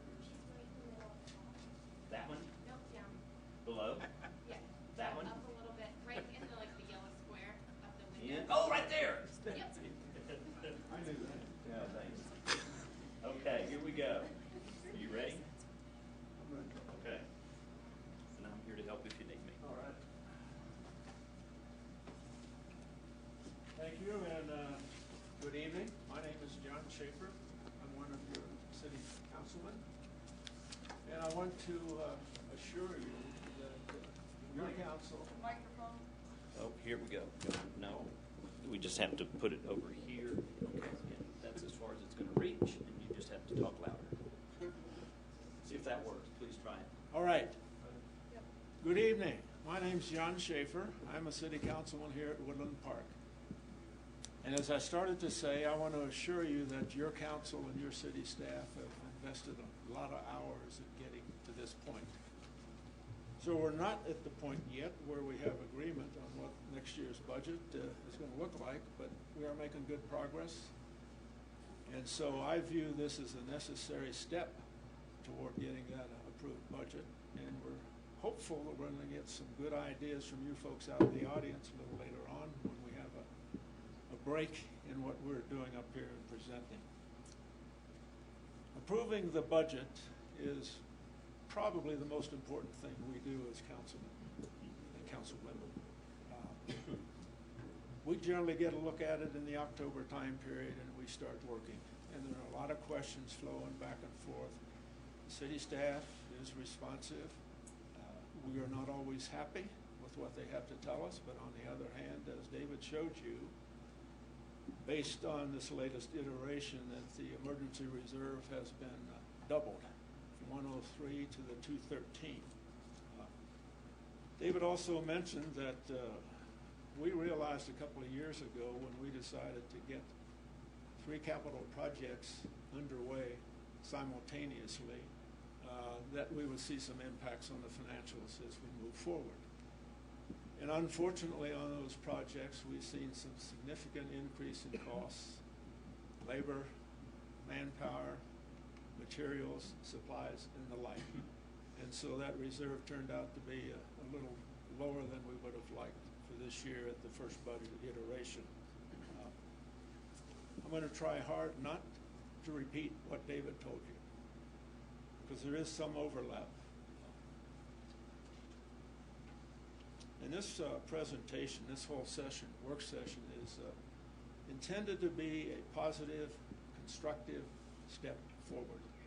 During our discussions, we've gone back and forth. We've tried to keep emotion out of those discussions. We haven't succeeded always, but the goal is to get to a number that we can all believe and implement next year. Make no mistake, we are going to continue to challenge the staff to do better. Doing better means spending less, helping us get these projects completed with fewer cost increases and on schedule as well. So as you've driven around and seen the aquatic project, for example, you know we're making progress. And I'd encourage you to do more of that. So what I'm going to show you is the other side of the coin as we look at the budget and try to decide what makes the most sense for us. So here's the agenda. I'm going to be discussing the same 4 projects that David did in a little different order, however. And as I said, we want to get to this approved budget as soon as we can. So it doesn't meet a resolution we approved in 2014 that we ought to have 10% of the general operating fund as reserve. In this case, it ought to be $800,000. as we look at what it is now, as David showed you, so we're at about 27% of what the reserve ought to be. We ought to be looking continually for cost improvements as we move throughout the year, not just simply focus on what we're doing here at the budget time. It's a little easier to look across the screen there than here, isn't it? Hey, John, if you could, can you hold that mic in your hand? Because I got a feeling. Yeah, or maybe we just have to, while he's presenting, perhaps he uses one of these. Could you move the podium that way? You know, there's a thought in it, Val. You know, this was a new setup for us. I know. You hire us to be professional. We're getting there. Leave it to Dar. I know. What took you so long, Gar? I can't help it, I'm an entertainer. Thanks for that levity. Yeah. All right, so as we look at salary and benefits, and Val and I are going to be doing a little back and forth here. He'll do it from his seat, since he is handicapped at the moment with some hip surgery. When we talk about salary and benefits, as David showed you, and I said I'll try not to talk so much about what he's already discussed us. If we look at the 3% average raise given to each of the employees, then what that does, in fact, is it adds $161,000 of burdened funds, salary plus benefits. So if we were to agree that there would be no increases in salaries for city staff, then that's what would drop to the emergency reserve line, if you will. And the data, or the cost index used to generate these salary increases, is based on a Boulder, Denver, Greeley cost index. And so as we consider that, it's significantly higher than what we see across the nation, of course, because those of you who get pensions and Social Security probably know your raise next year is going to be 0.3%. And so we're talking of salary increases here at 30%, which we looked at, 3%, which we looked at initially, and decided when we had the reserve shortfall that we wanted to look at some other options to that. So we think, yes. John, would you mind if I comment on a couple of these as you go through? I'm just afraid if we get past it, we'll lose continuity. Go ahead, yeah. The Denver Boulder Greeley cost index is the only consumer price index unit in the state of Colorado. Tabor mandates that. We don't base our salary increases on the Denver Boulder Greeley consumer price index unit. We base it on a salary survey that does take into account inflation, but it's also done on like-sized, similar mountain towns, just as you suggest that it be done. We also look at using what we call our competitor entities, Teller County, Colorado, the state of Colorado, city of Colorado Springs, Manitou, Fountain, those things that are around us. But we also absolutely utilize those similar mountain towns. So it's a nuance, but it's an important one. We don't base our salaries on what people are being paid in Boulder, Denver, or Greeley. Okay. Thanks for that clarification. Yes, sir. I misspoke. So if we recommend no raises and a freeze on all vacancies in 2017, and by that, when we talk about zero net, that is, there's money in the pool now, and you might have the flexibility then to reward some and penalize others. But so that would contribute $172,000 from the current proposed 1.9%. Other options you can see there, and they result in lower raises, 2%, 1%, and what that saves with respect to adding then to the reserve fund.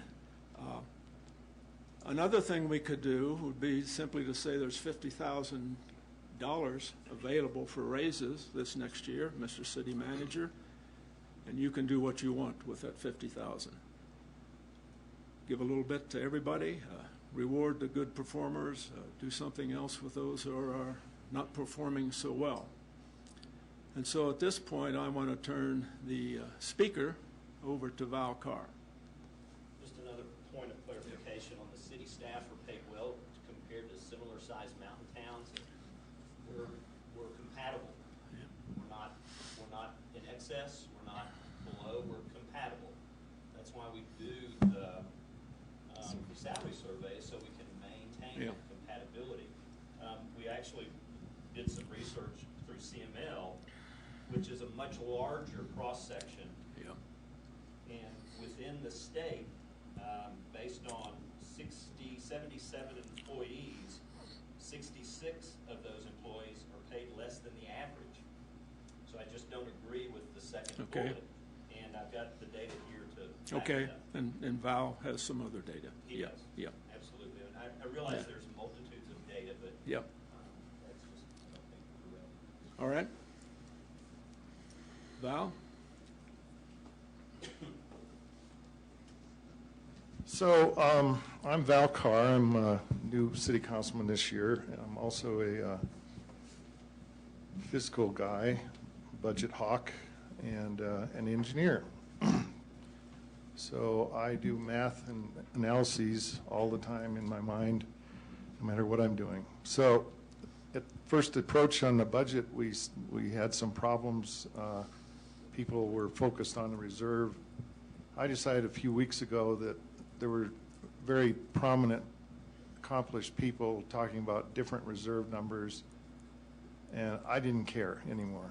The audit will tell what our budget reserve is a year and a half from now. My motivation was to gain maximum savings for the citizens, because it's the citizens' tax money, every step of the way as possible. But I'm one of 7 council persons, so my presentation will be to help throw out some ideas as we go along tonight, and maybe convince some people, maybe convince nobody.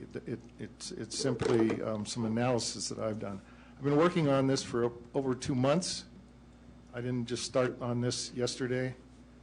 Staff has been wonderful. They've given me unbelievable amount of support and a bunch of questions I've asked, doing my due diligence. Thorough engineering analysis and efficiency analysis, 2 things I'm really good at and a professional at, require extraordinary efforts by people to gather data, especially when you don't have access to them yourself. So I want to congratulate the staff, all of the staff, and David for throwing together some heroic efforts recently, even though some of this stuff we've been looking for months, but that's a whole different story. So the first thing we're talking about up here is, nope, back. Back. Okay. No, No. you were fine the first time. There you go. We just freeze it there. Thank you. That's what was up. So salary and benefits, David has mentioned a couple times about Front Range comparisons. I've lived in or been around the Front Range since the mid-'60s, and worked in Denver and Boulder and various places along the Front Range. Been here vacations. Tons of my relatives live here, so I'm always in Colorado. I've always been here. Woodland Park's a new venue for me. Denver, Boulder, Greeley, all those places are very much higher. They're different demographics, different sizes. They're 12 to 83 times the size of this place. So I started to look at similar mountain towns.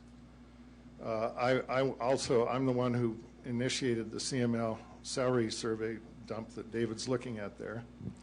And I went through it myself and noted that similar size towns, anywhere from 6,000 to 8,000 or 9,000, there's many of them in there, have comparable positions, but mostly they're paid 5 to 10% less.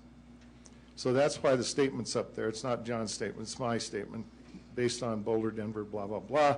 So I thought we ought to compare salaries for like size, like demographics, and not Denver and Boulder included in any average at all. It's just an aberration for our demographics and our social environment. But Val, the salary survey did not use the Boulder, Denver, Greeley cost index. I've heard it said a couple times in public, so I went off that basis. It has not. Did you say it in public? No, I'm saying it right now. No, David said it in public. No. So The that's survey, what I started. We have the that's statistics of the every 3 years salary survey. It is not based on the cost index for Boulder, Denver, and Greeley. It's based on like cities, like sizes. Anyway, the CML basis for smaller, similar sized mountain towns is less. So we looked at various, we meaning myself, the mouse in my pocket. We did an analysis on raises and freezes. My contention was that a freeze, by the way, doesn't mean a freeze for everybody. A freeze is a net zero, which means David could give some people big raise, some people not. Attrition, those kind of activities are all part of a managerial task, which I'm also well aware of how to do. So John set some numbers out there. A set raise at 1% saved $74,000. And remember, my goal in all this is to save money for the taxpayers. Whether it goes to the reserve or not is an accounting problem. I also have a little bit of an accounting background, but I'm not going to pretend that I know anything like the gentleman 2 seats down or a couple of people in the audience. So we've got some options to discuss. I've been talked off my 0% raise by my colleagues, and my opinion is that this giving a set raise pool with a freeze on all vacancies, not just a few, but all vacancies, with a $50,000 net is a very good compromise for me. I guess I would open it to a discussion. That's all I have to say. Council? Well, anything? We'll move on to vehicles then.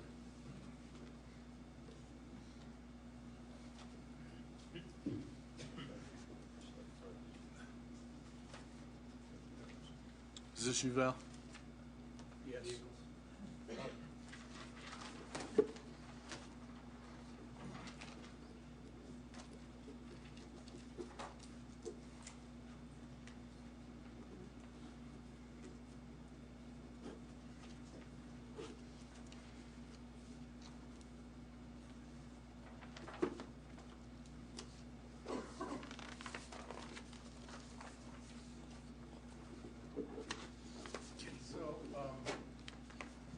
We've got some data up here.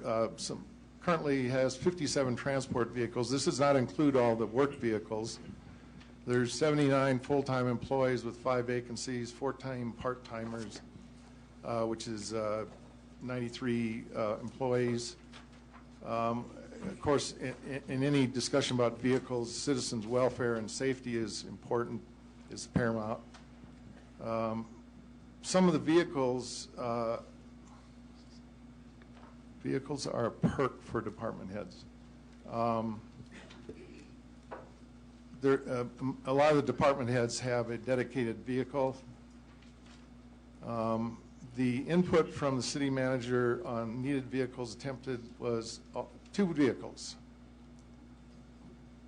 So what would happen if city manager was given a mandate to sell 18 vehicles? So I'm going to go to a prepared paper that I have. One of the things I looked at was to think about realigning how we think about our vehicles. Many vehicles can be repurposed for multi-purpose functionality, so you pick unique vehicles for baseline usage, like a lift truck, which is mandatory. You just got to have a lift truck, and move tools from some vehicles to unique vehicles from other vehicles, thereby freeing the second vehicle from criticality and single purpose. That would give the potential to reduce single purpose vehicles as much as possible. Another point, and this is just a philosophy change. Promote using personal vehicles for highway, street transport, work travel, being reimbursable for mileage at the federal stated mileage rate of 54 cents a mile. No more commuter payment by the city to work sites, which includes dedicated city vehicles.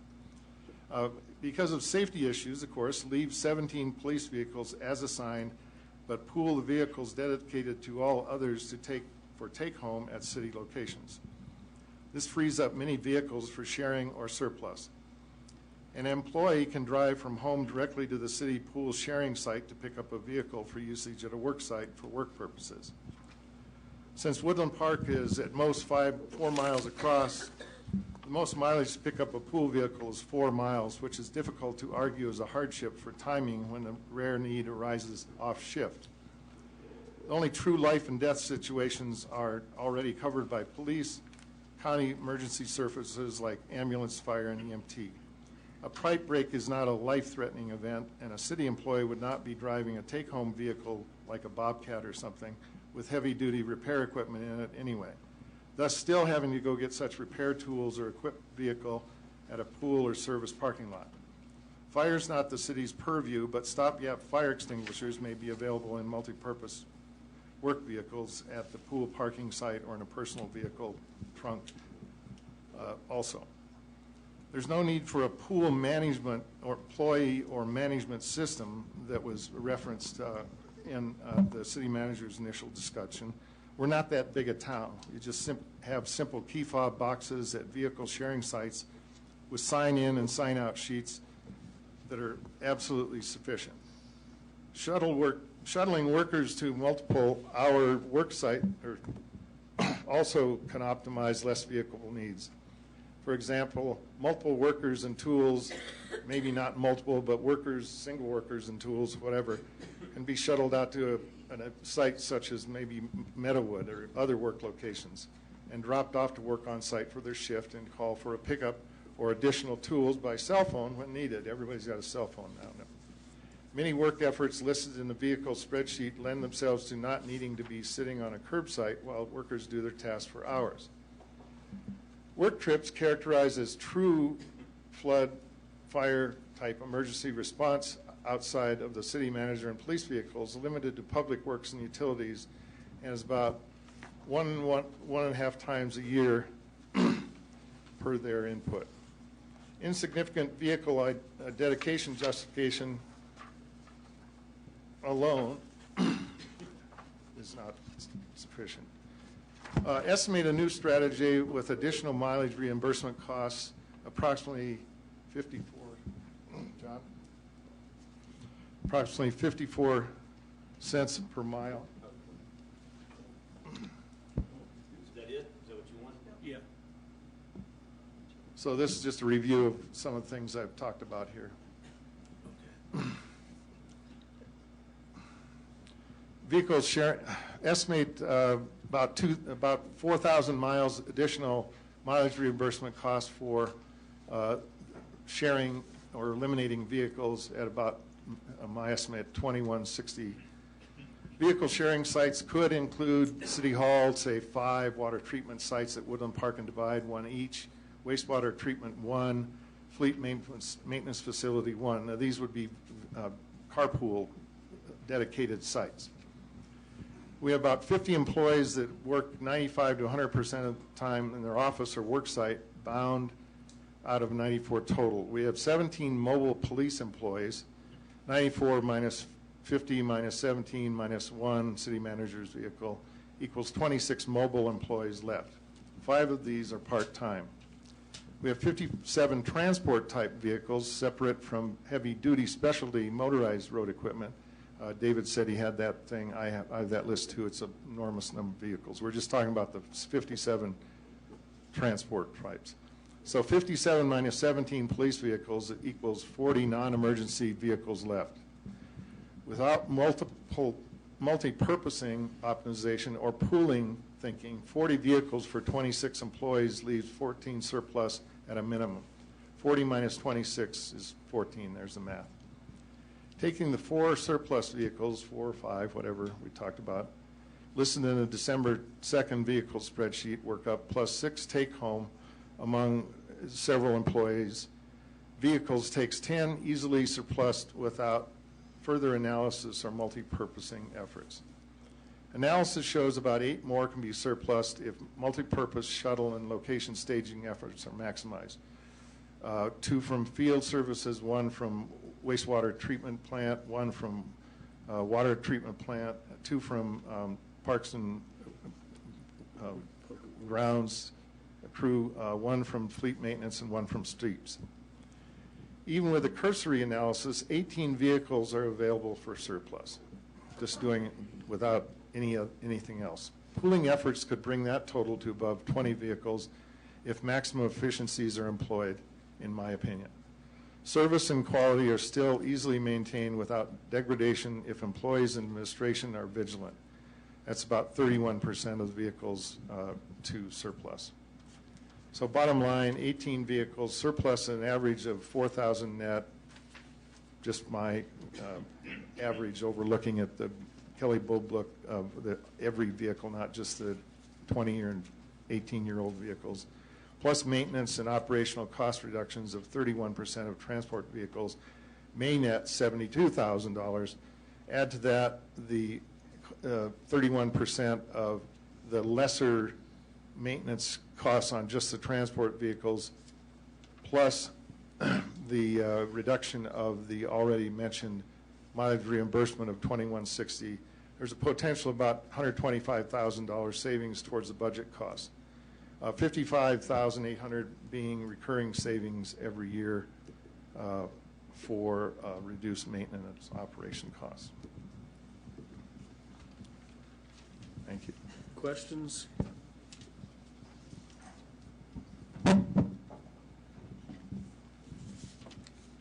John? All right. Thank you, Val. David told us, I think 4 to 5 cars could be called excess at this point. So Val has come up with a couple of numbers, 14 and 18. So there's a difference that we can certainly discuss over the next few days. Not too many days, I hope. I'm going to move on to the aquatic center. And I may not need to remind you that costs have increased significantly. But on the other hand, we look at the contract that was signed with Adolphson and Peterson this past June, and that total was $13.875 million. The bond ballot question back in 2014 was the $10.1 million that Paul Sonia referred to earlier. I'm sorry, John, what did you say the 13.875 is? Contract value at signing in June of this year. Which is not the final contract price. Yeah. The June number was a fix for the first phase and an estimate for the second. Yep.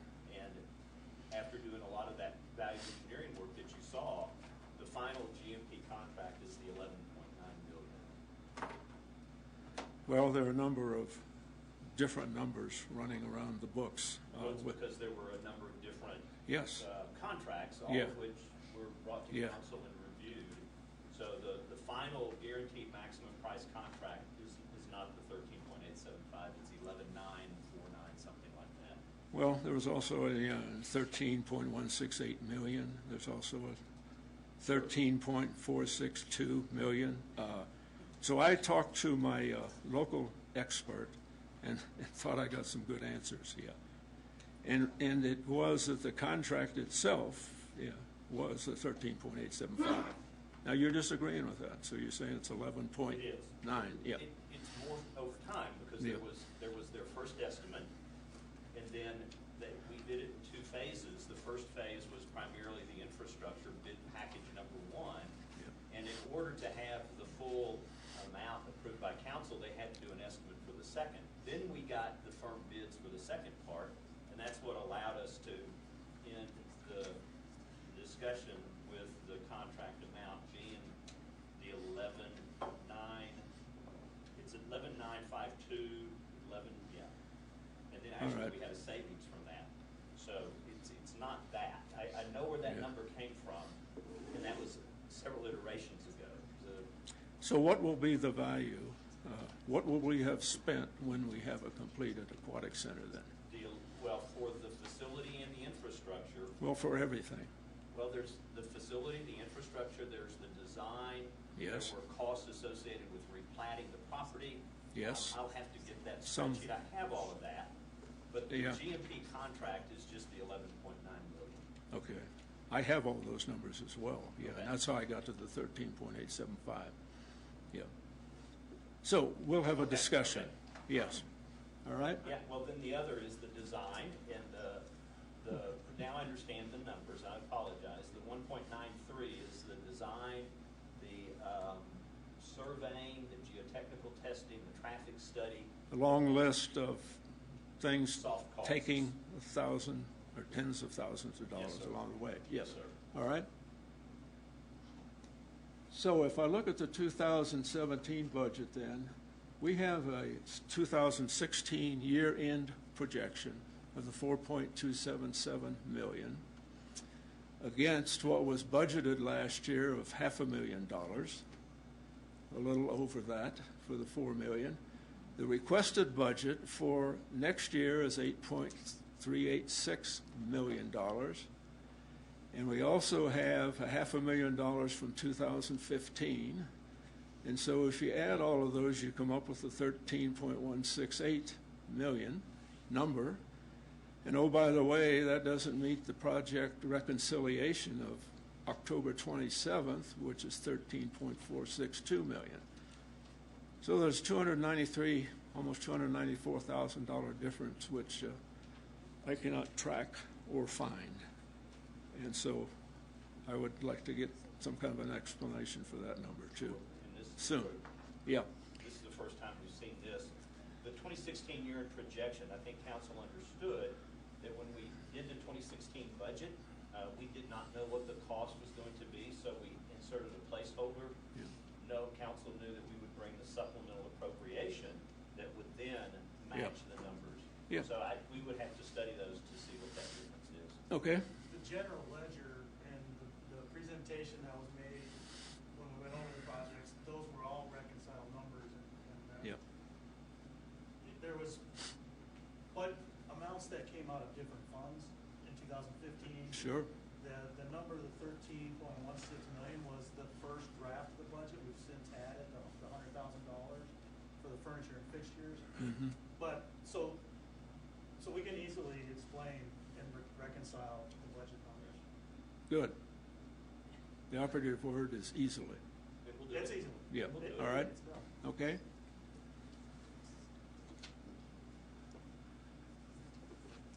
The question, or one of the questions that David discussed earlier during his presentation was related to what's typically called a peer review. It was done. It was done with the architect funding that contract. I have no idea what the value of the contract was. David also showed all of the value engineering changes that he had made. And so, bullet there, as I mentioned to David during the discussion there, I'd like those documents for the peer review company. Key question here, though, is there still an opportunity for savings? And whether we call it a peer review or we get more serious with the contractor or do something else, we've gotten an estimate for what a peer review would cost, and it's around $25,000. Key to that being successful, of course, is that we'd have to have full cooperation from the owner, which is the city, also the contractor, and the peer review contractor, whether we'd want to use peak performance value or somebody else. And the question basically is then, have we missed the boat or the train? Is there an opportunity to find additional savings? Or is it simply too late? And so that's a question I think we need to address before those of us who claim we ought to do one more try at a peer review. And I don't know whether that's a majority feeling or not. I suspect it's not. But nonetheless, a lot of bucks involved here. David showed nearly $2.8 million in value engineering changes, significant as a percent of total cost, but is there more to be had?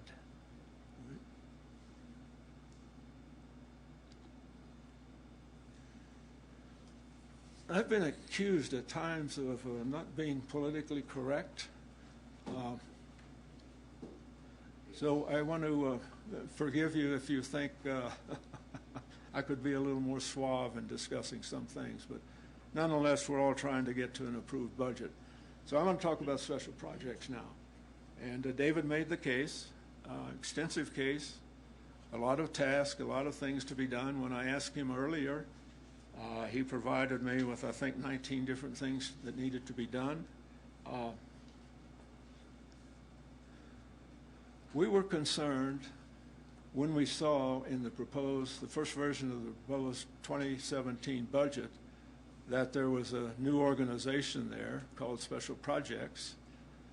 In fairness to David, I will say it says formerly the Economic Development Department, but some of us had a question about the city charter and whether David had stepped over the lines there with respect to establishing what could be considered to be a new department. So we've had some discussions about that, one-on-one, of course. But if you look at the charter, section 4.3, and the city manager under powers and duties, subsection H, one of David's duties is to recommend to the council any proposal he thinks advisable to establish, consolidate, or abolish departments. We think this was a difficult discussion that we had with our city attorney. There's another section of the charter, this 4.8. Departments created. The administrative functions of the city shall be performed by the departments existing at the time this charter is adopted, and such other departments as may be hereafter established by the city council or by ordinance. So neither of those happened. My discussions with our city attorney, I was convinced that the charter has not been violated. And I trust her judgment, and I accept it. But nonetheless,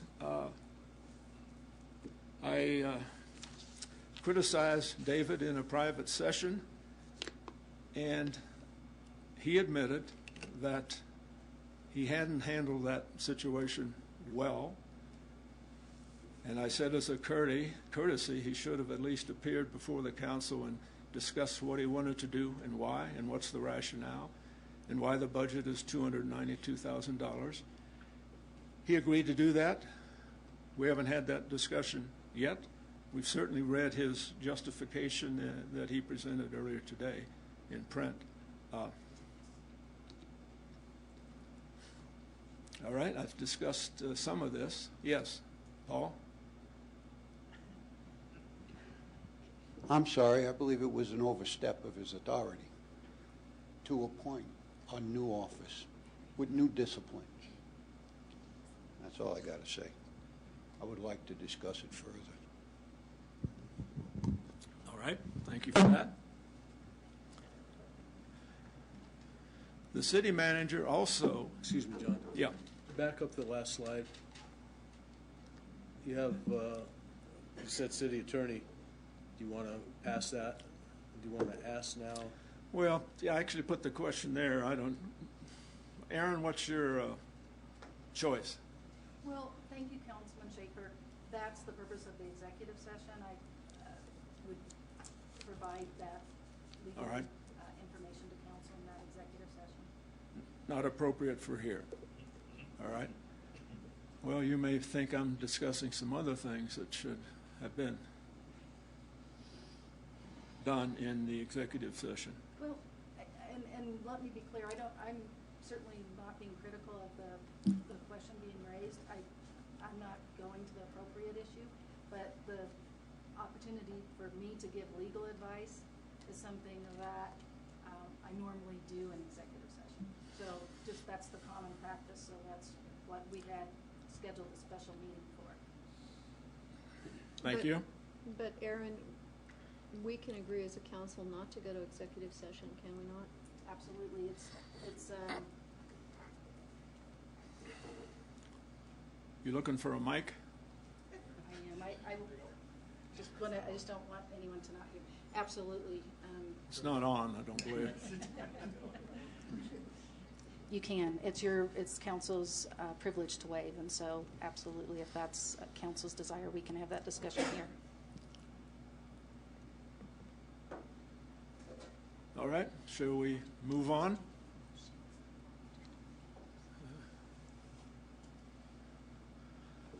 As I was saying, there is a human resources section in the charter, as you would expect, and under section 2.05 vacancies, the language states that for filling a vacancy for the head of a department or special projects in this case, no posting or advertising was done, no application was submitted, no job description was defined at the time, no other candidates interviewed. This is a serious oversight.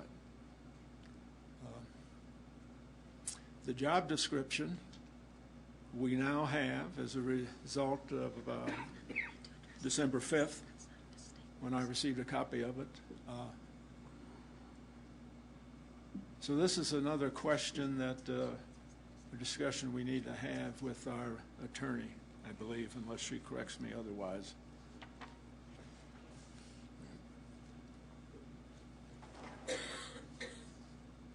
And so several of us have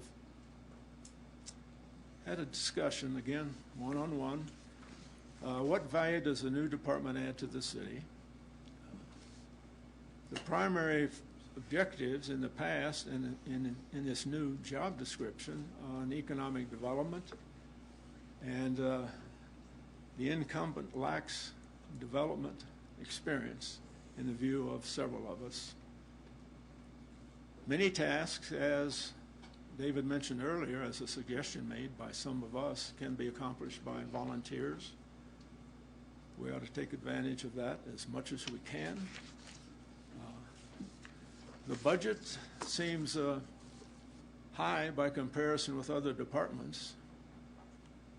And in these activities under special projects is the Main Street program.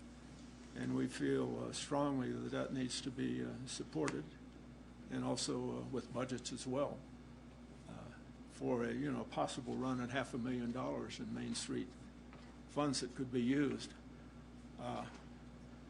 So what do we do, or what can we consider? Can we defer establishing the department for another year? The incumbent could fill a need for community relations and other tasks as assigned by the city manager. And I think there's a potential savings of $125,000 or $150,000 if we do some other reorganizing. That's all we have for this presentation. So what's your pleasure, Mayor? John, I would just like to make one point. When you say we, who are you talking about? I'm talking about me. Yeah. I have had discussions with others, as I pointed out on a couple occasions, and so I'm also, representing their opinions as well. As you should. And we've discussed this to that point. Yes. Yeah. So other business? Anything from the audience? I mean, you're not having enough fun yet. Any ideas on what you've heard? Any opportunities that we have missed that might present an opportunity to save money? Yes. I just have a question. City vehicles that city employees take home, are they to be driven by anybody in their family, or is that just strictly for them to use for city business? I'll let David answer that. I would say in an emergency situation, they could. There's only one vehicle that has a caveat in a contract form for a spouse to drive, and that's mine. But all the rest of them should not. So if you see that, that's a violation of our personnel policy and use of vehicles. But again, if it was an emergency, except for mine. Yeah, mine is part of, I'm employed differently than the rest of the city. But there should be no other one driving except in case unless it's an emergency. John, I'll go ahead and take it from here if you want. All right. And we'll continue on the same line. Audience participation, if we have some, this would be a great opportunity for you.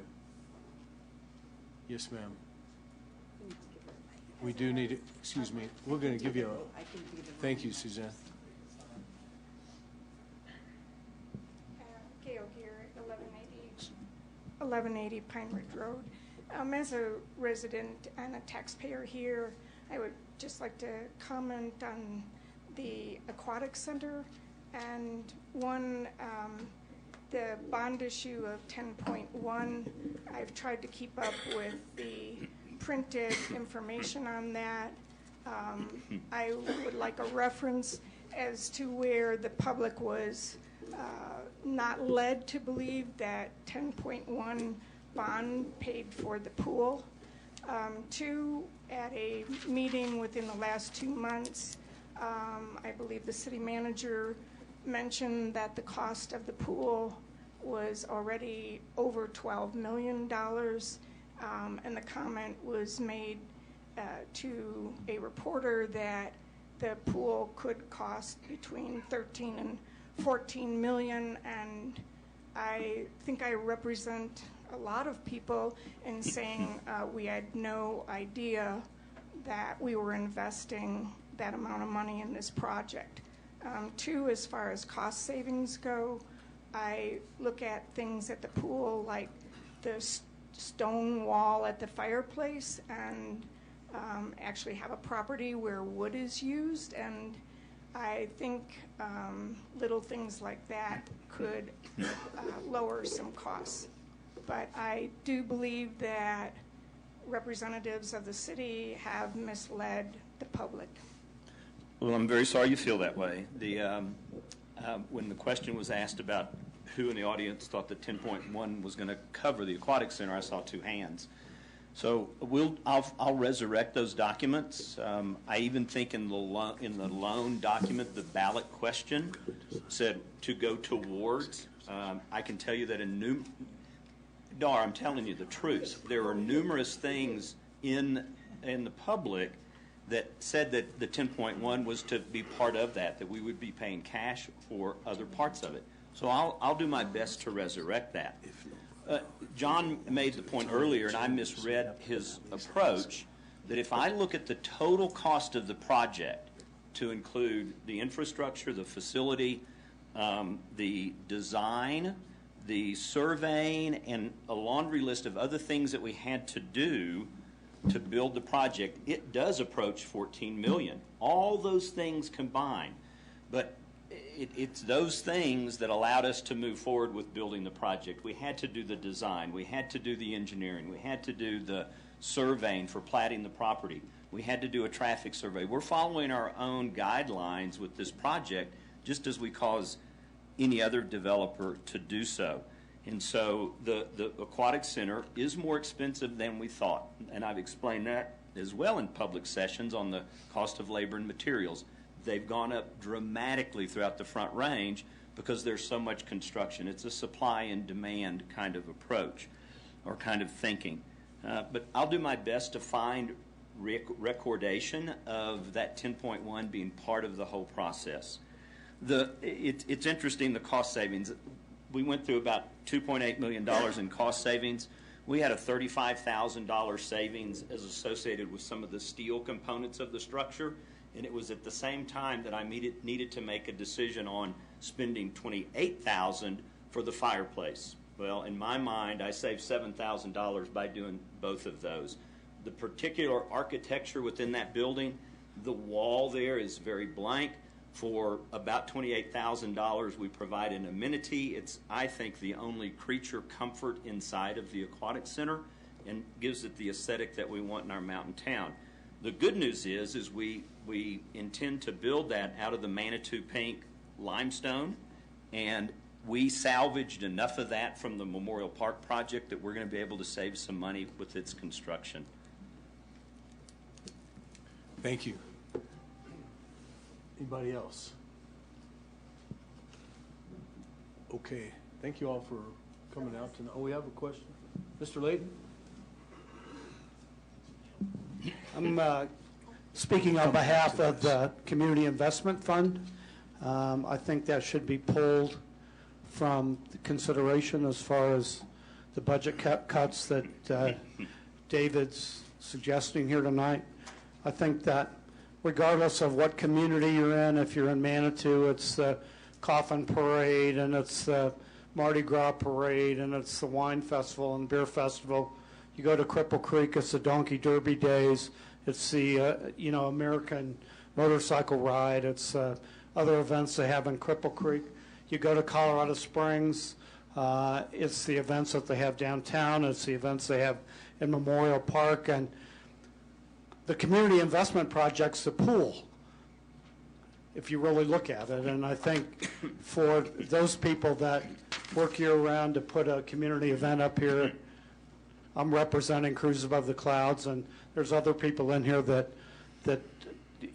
plan on that money to pay the fees that we have to pay to the city, or to get the insurance policy we need to have the event. Those things that benefit the community. And I hate to see something go away because all of a sudden we're going to cut that fund in half. And, that means a lot to our group. It means a lot to the other people that do community activities here. And I'd like to request that City Council ask David to remove that from his consideration as far as his budget goes.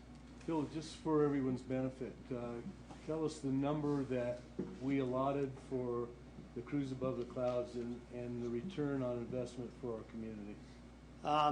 For the last couple of years, we've been getting $2,500 for the Cruise Above the Clouds. With our other sponsors that we've managed to, and friendships that we've managed over the years, this year we gave back $31,000 to the nonprofits in Teller County. Hard to argue with your assessment. Thanks, Phil. Marty? Marty McKenna, 200 West Midland Avenue.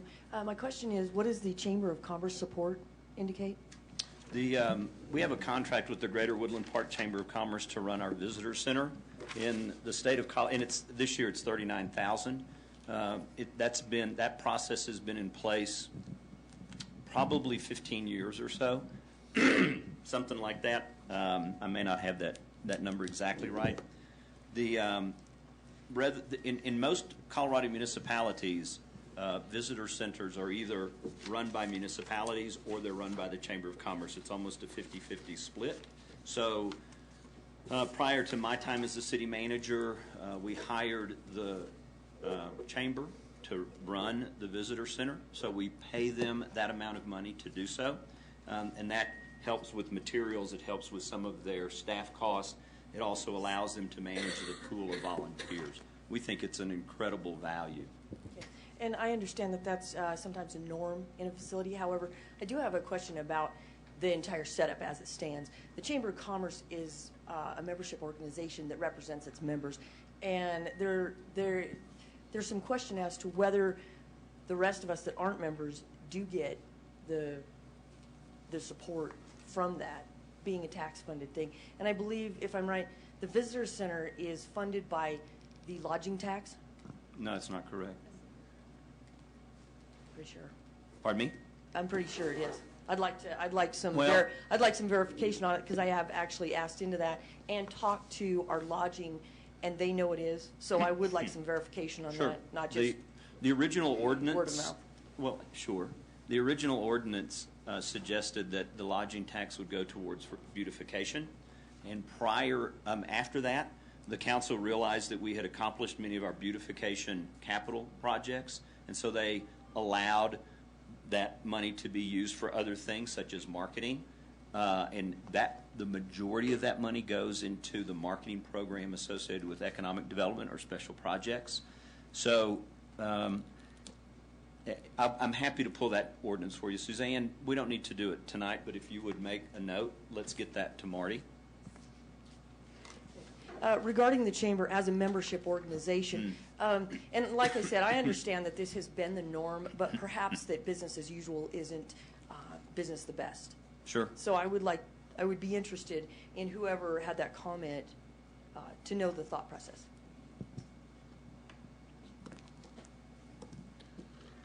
I think Darwin's next. Oh, I'm sorry, I missed Deb. You gotta raise your hand a little higher, Mrs. Miller. I'm Darren Nacarado, 14 Craig Court here in Woodland Park. I chair the Community Investment Committee, and I don't want to be redundant with what Mr. Layton said, and I do want to express appreciation for what Dave is trying to do in including anything at all in this budget. I understand that it could easily be a zero. However, having said that, I think we've demonstrated tremendous return on investment for community investment in general. That's why the word investment is in it. It's not a community giveaway. It is a community investment, and there is a huge return. Mr. Layton's organization, $31,000 last year, nearly $300,000 over the 19 years, I believe it is, since they started doing the Cruise Above the Clouds. Symphony Above the Clouds attracts as many as 10,000 people in some years, a quarter, actually 33% greater than the population of the city. So we know that they're spending money here. There is a return on investment. Every one of the organizations contributes something to the city. Craig is sitting here being very quiet, but works his tail off. Yeah, it is very rare. Really works hard with the Woodland Park Wind Symphony, Swing Factory, and the other groups that he manages. And they perform numerous times throughout the years. And I think the number of people that participate in his organizations and attend those performances speaks for itself in terms of what we see. We also, through the community investment, do help some humanitarian projects. And I don't want to go into a lot of detail on those, but some people depend on food pantry and some of those things. They really do depend on it. So while I appreciate the $15,000 that is currently proposed, I would hope that council can find a few more dollars. I think the number was 26 or 27,000 last year and 28,000 the year before that, and we had hoped that it would continue to increase over the years when we created the whole process. And we were so optimistic that we said we'll cap it at $85,000. I'd be willing to take anywhere near up to half of that. Thank you. Thanks, Darwin. Deb Miller?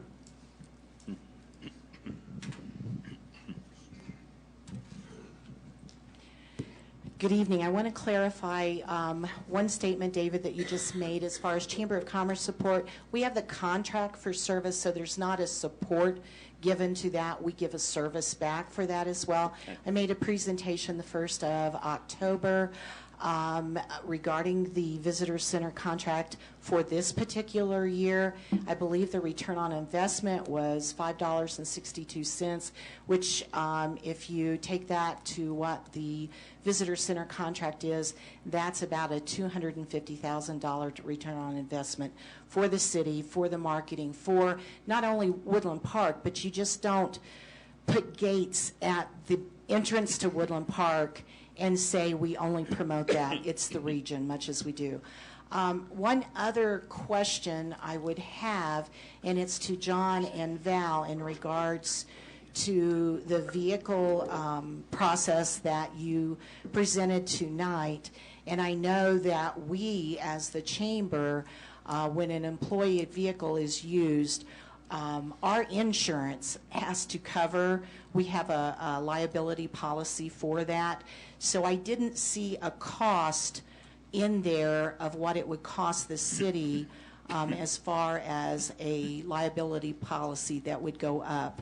And I believe there was another comment about what would it do also to the employees' own personal cost for their vehicle insurance. So I think that needs to be factored in as well. Thank you. Last chance.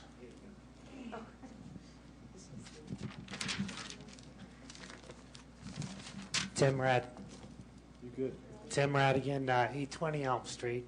And in regards to vehicles, And, I hear changing plans, carpool, and this and that. I'm in construction 30 years. I just know that these guys go out to a job to fix the pipe or whatever, and they get it done and they leave. I've come from places where you see 10 guys standing around the hole, looking in the hole. So I can imagine if somebody, you needed a fit-in. So now there's 4 guys standing around the hole. And I can imagine what the citizens will think. What does that cost, having 4 guys compared to a vehicle? That's it.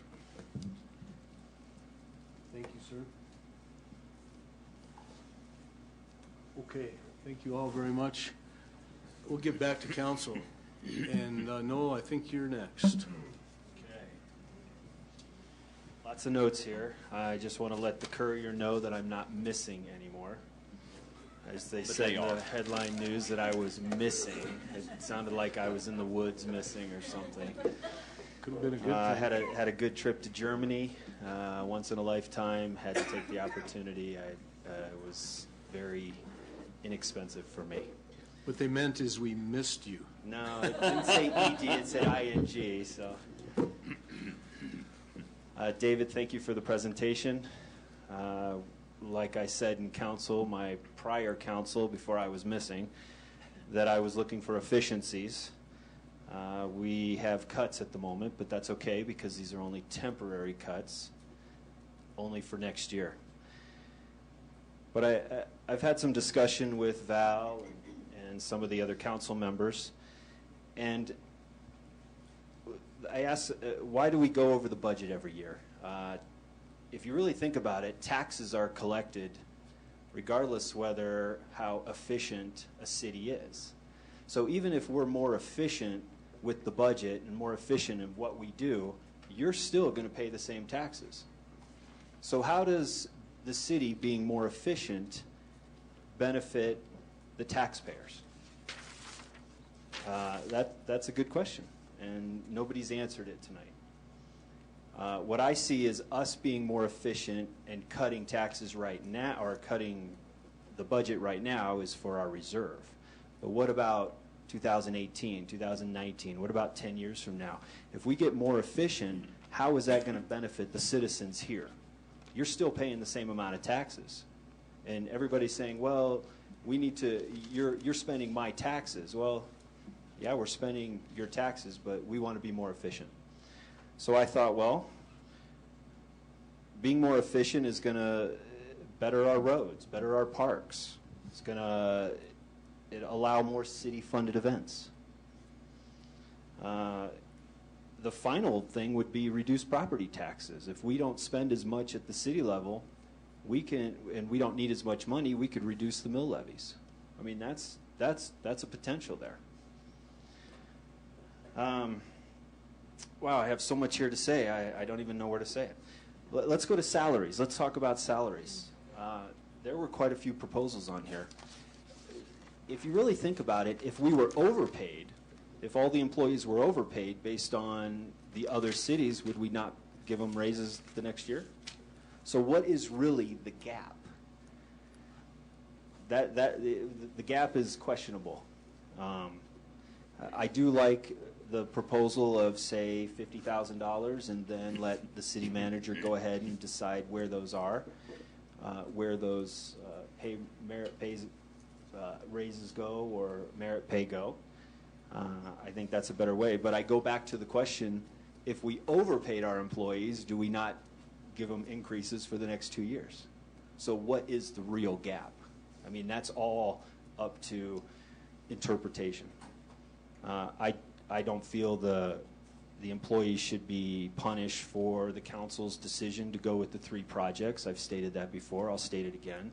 So I like the 50,000. 0 is not going to work for me, Val. You know that. We've talked about it. But it comes back to, we collect taxes, and as a citizen, you expect us to spend your money wisely. So we are going to spend your money wisely. And hopefully we can reduce the cost so much that it can come back to the citizens in some other way. I was going through the budget real quick, and I did see some places that I really thought we could almost, I added it up, we could save $53,000 right away, David. Okay. I know we just talked about the Visitor Center, but we didn't ask the Visitor Center to be more efficient, did we? Oh, yeah, we did. They're actually getting less money in 2017 than they got in 2016. 39,000? Yeah, that's... what did they get last year? It's about 42. There's within the contract, there's an annual increase based on the inflation rate, and the Chamber Board, recognizing that the city was doing everything it could to reduce costs, suggested that their contract could be reduced. And so I'm going to find that information. Okay. It was in 2016, the contract was for $42,800, and the Chamber Board suggested to me that they could do for $39,000. So they knocked their budget down, what is that, 8% maybe? Okay, so how come the DDA releases a budget, how come the Visitor Center does not? A breakdown budget? I can't answer that question. The budget is part of the Chamber Board process. Right, but we're funding them, so wouldn't we be privy to that information? Not their budget, but you do get an annual report on the utilization of that money as is required by the contract. And so you get a breakdown of how every single penny is spent associated with that contract. Okay, well, I haven't seen that. Has any of the other council members seen that? It was the 1st of October, I think, the presentation was made. It's done on an annual basis. No, I saw the presentation, but there was no real breakdown like I would get with a DDA budget, for example. That is true. That's what I'm looking for. Because we as council are scrutinizing the DDA budget, but we haven't scrutinized all these other little entity budgets that we can go through. Yeah, the Chamber... So I'm going to move on, Dave. Okay, all right. But understand, I think that we could have a savings there. Okay, I'm sorry. I think there's a savings there. Well, let me just talk about that real quick, because as I mentioned, that visitor centers, I think we would all agree that visitor centers are a component of a community that wants to welcome people, that wants to share what's going on. And so historically, they're either run by the city or they're run by the Chamber. I don't want to get into a philosophy here. I think there's a savings there. Okay. Move on. IT department. Contract services is $45,000. What are we actually contracting? We also have computer repair at $23,800 a year. That's $2,000 a month in computer repair. Are our computers that bad? Some of them are. Well, so then we're in a capital replacement program associated with that. They should last longer than that. Audio visual. Why are we spending $5,800 when we already have it? Well, there's some. This is an. I mean, do you want me to answer your questions, or are they rhetorical? They might be rhetorical. Then I won't. Then I won't answer them. Legal services, legislative, $130,000 a year budgeted. I think we can kind of reduce that a little bit. I couldn't find animal control. I think that was a big thing for Bob Carlson. He felt that animal control could be reduced. We were $35,000. That's what we pay the county for them to do our animal control. Right. I mean, we can get a breakdown of how many animals they've actually controlled. I mean, there's $35,000. I'll go do it myself. Okay, give me a truck. I'll go get a dog and a cat. I could use copier expense. We talked about that. I think that's a little high. I think there's an opportunity there to be more efficient. The park and rec, I just noticed the aquatic center operation was $210,000. You can answer this one. Why is it $210,000 for operation when it's not even going to be running? Well, this is the 2017 budget, right? And so we hope to open. The current ribbon cutting date is October 4th, so we would be running it October, November, December. Okay. And so that $210,000 was a proration of the annual cost. There's also a revenue line associated with this as well. Council will recall that in the first budget draft, I had an expense line, I think it was $40,000, that said that's how much we were going to augment the running of the aquatic center, which we always knew we were going to have to do. And it was suggested that we have an expense and a revenue, and so we've done that. So that's what there's an equivalent revenue to counter, for the most part, that expense line. Fair enough. At the moment, I guess I would have to get a better, I can send this out to you, Dave, and maybe you can have a better explanation of why we're spending so much in these certain areas. We don't have to discuss it now. Your pleasure. Yes. So I go back to, the city's collecting taxes, and I hope as a council we can spend the money appropriate and make all the citizens happy that we're not wasting your money. The other issue, vehicles. Thank you, David. I don't think you're right. We're at bare bones. You are getting rid of the oldest vehicles. I mean, I'm shocked they're still running. I don't think that's more, you're correct, that's an efficiency, but that's minimal. The last thing I want to say is community investment. I don't believe we can reduce that. John and I fought for it last year to raise it up to 28. Was it 28? 27. So I think community investment needs to stay the way it is, and I think the rest of the council agrees with me on that. Any comments? Police, let me go back. Police, I don't think should be touched at all. Special projects, that's a whole nother ball game right there. We really need to readdress that.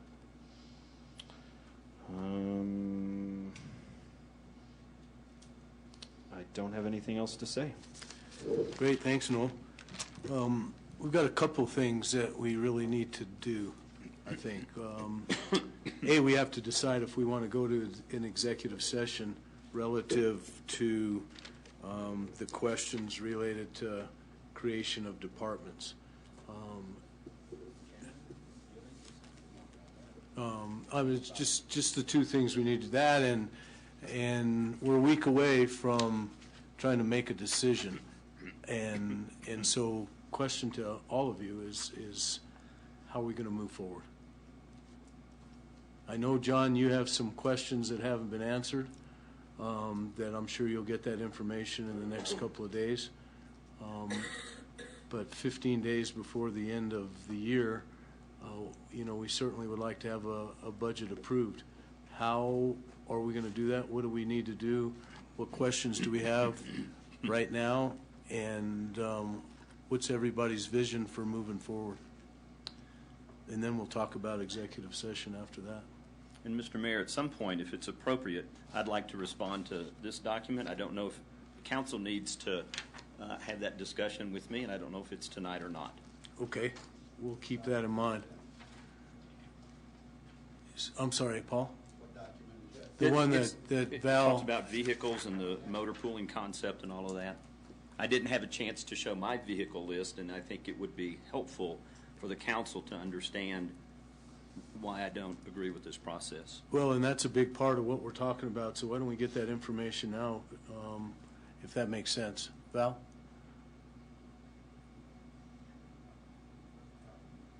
Sure.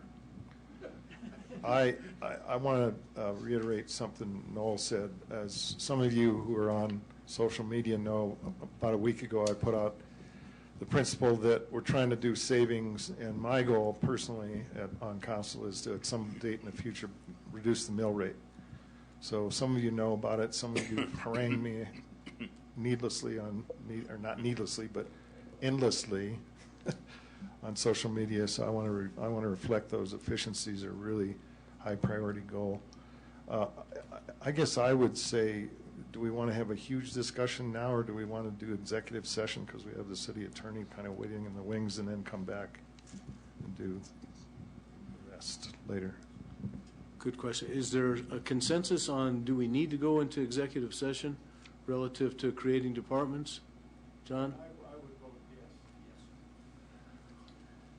And my suggestion is, because you have so many people here, you hold your special meeting, vote on having an executive session, and then you can hold that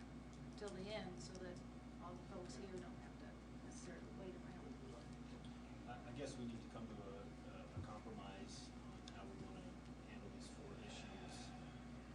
Sorry. I guess we need to come to a compromise on how do we handle these issues. Dave has presented his cuts and efficiencies. We've had other options on the table.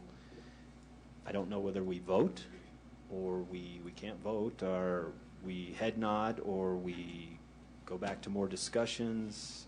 We have multiple options here, and I don't think we've really narrowed it down on any of them that I'm aware of. There's no cut and dry answer for any of these. Nor will there be, and we'll have those discussions. So here's what we're going to do. We're going to do what Aaron recommended, seeing as though we have all these people here.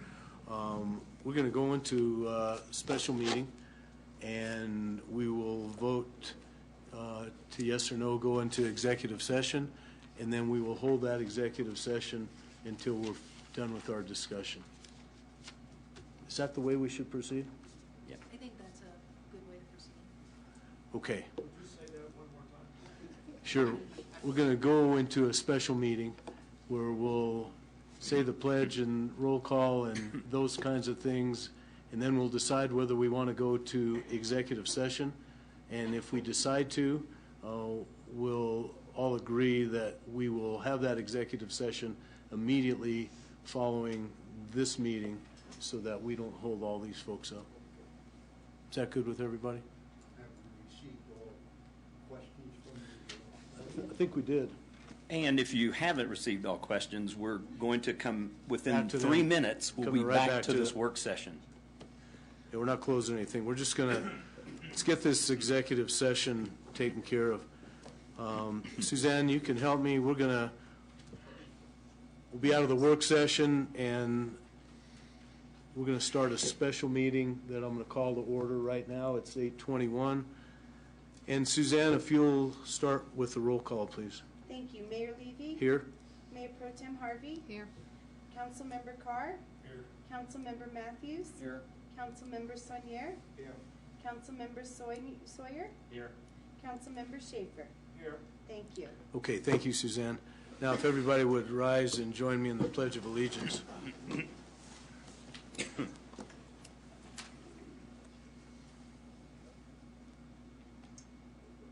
pledge allegiance To the flag of the United States of America and to the republic for which it stands, one nation, under God, indivisible, with liberty and justice for all.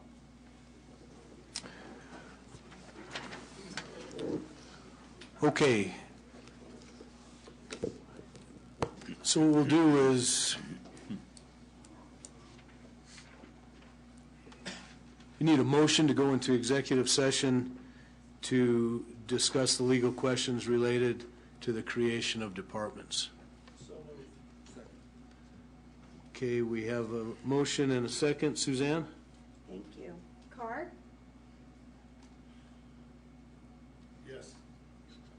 Harvey? Yes. Levy? Yes? Matthews? Yes. Saunier? No. Sawyer? Yes. Schaefer? Yes. Thank you. Motion carries 6-1. Okay, thank you. So we get that out of the way. So we're going to recess this special meeting. And do I need a motion to recess this meeting? No, you can do that as. Good. I just recess this special meeting. We'll go back to the work session, and we'll continue the executive session immediately following. Okay, David, why don't we start with you on the vehicles? Just a couple of things real quick. We've talked about efficiencies and stewardship and the like. I just want to remind the council and our citizens that we have 7 core values. Stewardship is one of those. We take very seriously cost efficiencies in spending your money. We know exactly where our paychecks come from and where every single penny is spent. We know it comes from the hard work of our tax-paying citizens.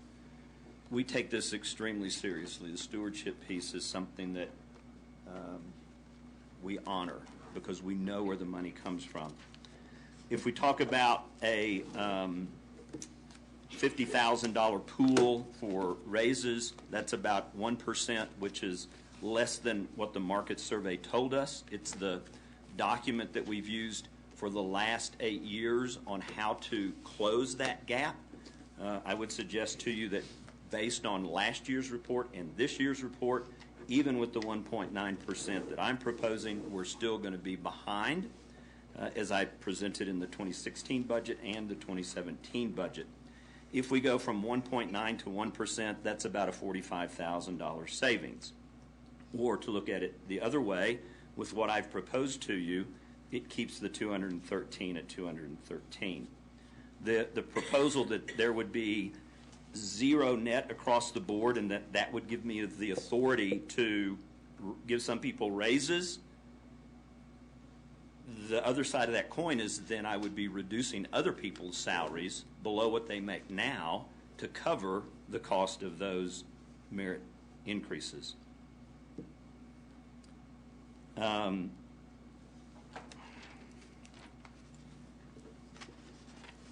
ask a real quick question. When's the last time we were actually even or above the State survey. The state survey? Thank you. Well, I don't think we've ever been higher than what the survey suggests. I'm looking for it. It's on the floor over here. The survey gets us into a range that says if you're above that, you're paying your people too much. If you're below that, you're going to lose them to your competitors.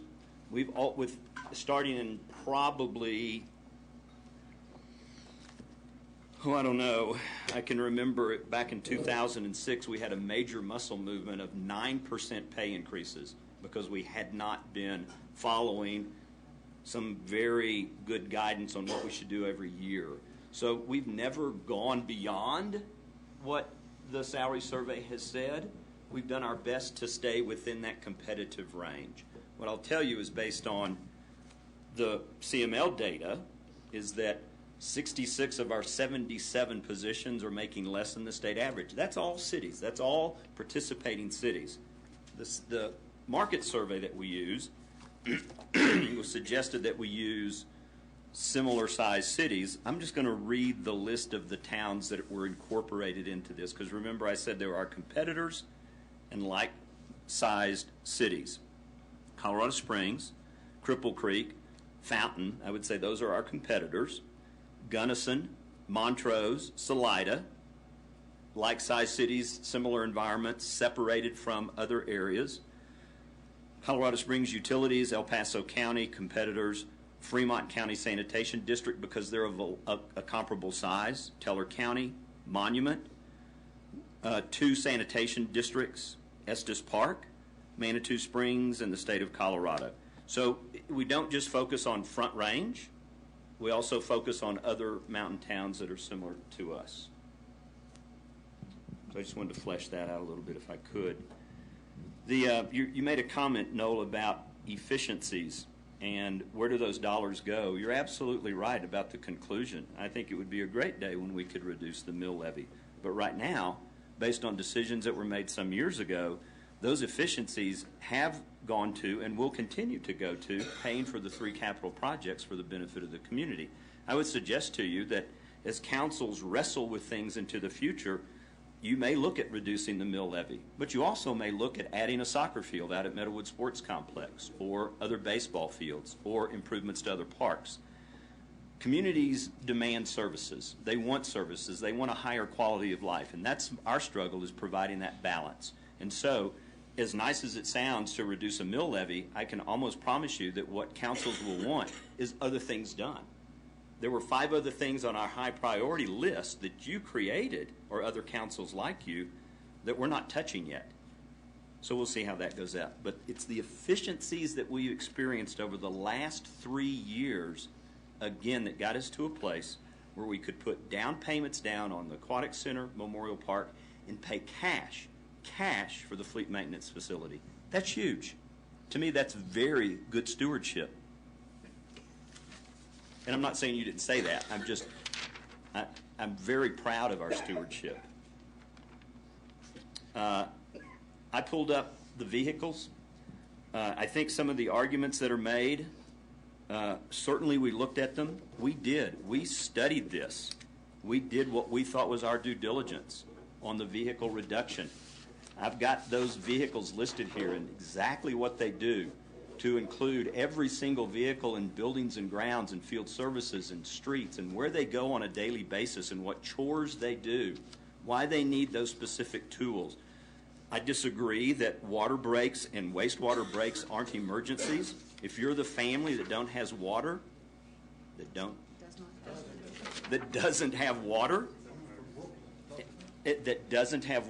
that's an important thing to you. We have a culture in this community, on this city staff, that we take care of those things as if they are life-threatening emergencies, because we believe that people's quality of life is that important. So if it's 2 o'clock in the morning, the utilities director is out with the field services crew chief and his crew, and probably somebody from the water department and certainly some people from the street department, getting those people back in service. Wastewater, sewer breaks. We've had employees that have had sewer breaks so bad and in such cold weather they've had frozen feces in their hair. They keep working till they get the job done because they're that committed to getting people back into service. So if we talk about quantity of vehicles, I don't want to do that. I want to talk about quality of what those vehicles do. Why is it important that we get there as fast as we can, even though it may not be a bona fide fire? It's an emergency to the people who are out of water. It absolutely is. And it's at a very little cost that we're able to accomplish that level of service that our community has come to expect, and I think they deserve. I've shown you the numbers on cost savings for getting rid of vehicles. I don't agree with anywhere near the order of magnitude that's proposed in this. Not at all. I don't want to be perceived as being stubborn and hard-headed. You asked us to look at this really hard, and we did that. We worked hard. Every one of the crew chiefs looked hard. And I'm happy to go through every single one of these if you'd like for me to. Go ahead, Val. You have something?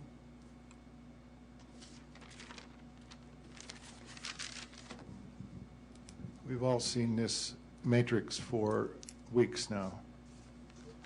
I've been doing analysis on it for 2 months. You have an opinion. I have a different opinion. I feel mine is probably as valid with as much information as I have available. I think there's inefficiencies here. The emergency I was talking about is the difference of 4 minutes. Transit vehicles coming from a home to a sewer break is no use to somebody unless there's tools to fix that. You don't need somebody to show up on site and say, oh, gee whiz, we got to go get a truck. So that's what I was referring to when I was talking about efficiencies in at-home vehicles was principally and I apologize for not being clear about that. Certainly every one of these is an emergency to the people involved. But there's efficiencies here that I believe, in my opinion, are not being addressed. And there's certainly a lot of justification going on. We've been having round and round and round about justification. I try to put a case out there. It's up to council. I'm one person. I'm just one citizen, one council person. And we could go back and forth on these things. I don't think it's useful. We've all seen this, at least I've seen it. I'm pretty sure the rest of council is very diligent too, and they've seen it too and studied it as much as I have, maybe not. But regardless, I'm not sure it's useful to, if we want to go back and forth on a debate point for point, I'm certainly happy to do that. I don't think it's useful. Question, David. Yes, sir. The study you did was 2005. For the vehicles? For the vehicles. It's when it started. In 2005, we were approached by Enterprise Car Rental. They came to us and said, let us manage your fleet. Here's the process. Here's how we do it. And we looked at that and said, actually, I said nothing. Mark Mackel, our fleet maintenance crew chief, said, I can do that. I can do that. Remember, we had the revolving loan fund for a while? And the idea was to bring the vehicles up to a standard while at the same time maximizing their efficiency. So we were, over those years, We've replaced the Chevy C10s that had 454 engines in them with little teeny tiny Colorados to accomplish the same thing. But we've honed it down so that, again, I can show you why every single vehicle, except those two that were in red, is needed to provide that level of service that I think our citizens want. And we've continued every year looking at what vehicles, I mean, we have a life expectancy for police cars, for admin cars, for dump trucks, for road graders, loaders, all of that. It's a very scientific approach. That gets us to step one. Step two is my vehicle should have been replaced 2 years ago based on mileage, but I said, we're not going to do that. So we look at each individual vehicle as we make those decisions. Since we seem to be between a rock and a hard place. John? Yep. Let's use that microphone, please. Thank you. Since we seem to be between a rock and a hard place here on the number of vehicles, is there any kind of compromise that we might be able to reach? Let me just throw out an idea. You tell me whether or not you think it'd be useful to consider or not. Suppose you collected some data over maybe the first quarter, the first half of the year.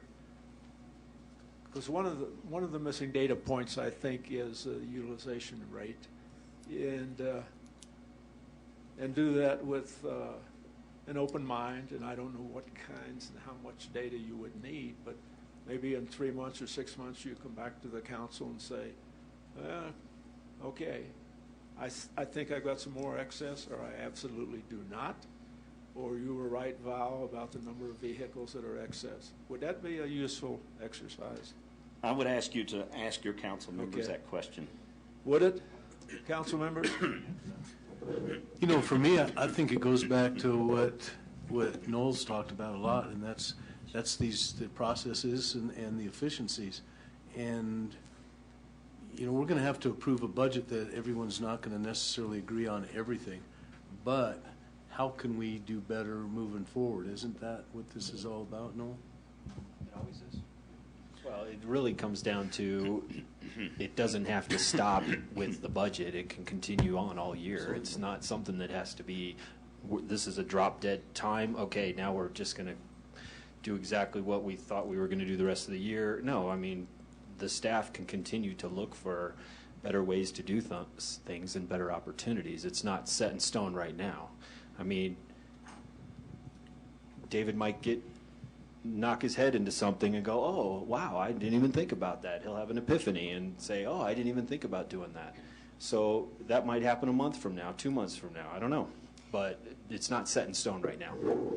Well, I agree with John in that this should be a continuous process, and if vehicles is a specific focus for David for the coming year, then we can charge David with doing due diligence with our vehicle inventory.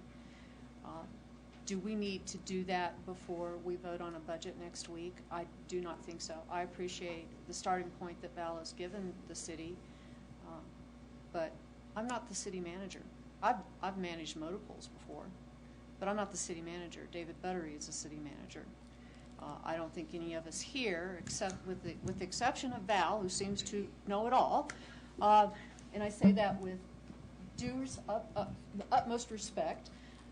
I have two brothers that are pretty qualified in two areas. One's a convicted felon and one's a minister, and I go to both of them for expertise in their areas of expertise. But I will say this, trying to review your assessment of inefficiencies in our vehicle inventory between now and next Thursday is just not possible. I would like to propose that we're at that we need to boil this down to, are we going to accept David's recommendations on cuts, efficiencies, cost savings, whatever the hell you want to call them, between now and next Thursday, with the exception of something that we've now backed ourselves into a corner, and that's the whole special projects department, but say, okay, here's the starting point. I accept David's proposals with the exception of one. I want to add back the $5,000 to the Community Investment Fund. Bingo. Mr. Mayor? Sir? If I may, John brings up a good point about finding out of efficiencies. It's to nobody's surprise that I'm the one who brought all those questions up, which is part of a thorough analysis of efficiencies. Granted, we don't have a lot of time to do it, but I did the best I could to ask relevant questions as far as how you would do an analysis on efficiencies.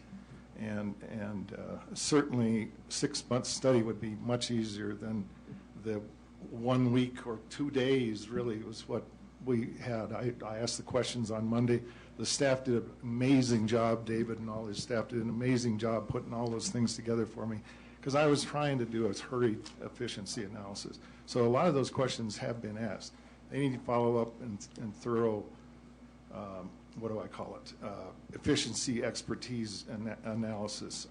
I think there's a lot of good things here. And yes, I do know a lot of things, but I don't know everything, and that's why I ask questions of people who do know, like David and his staff. A thorough inspection and thorough analysis of this would take somebody else who doesn't sit on council or the city staff. And I would agree. And we don't have time before next week, which is to the mayor's point.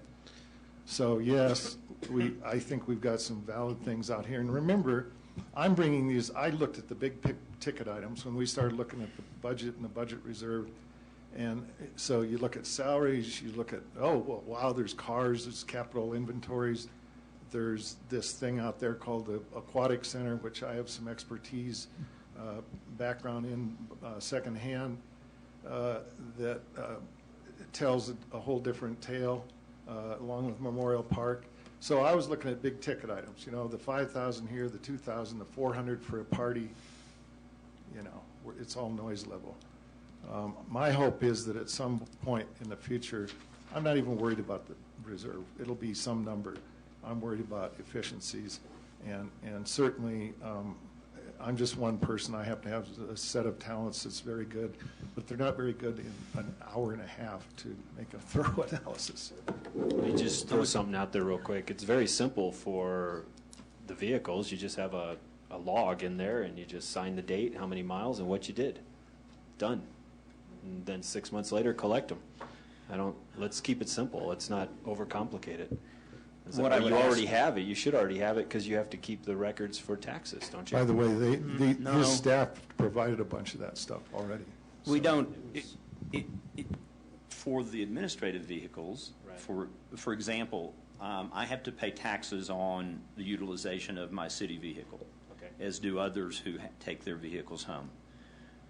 But for the work trucks that are out doing jobs every day, there's no tax implications there. So it is introducing a new level, a new thing that we have to keep track of. And we can do that.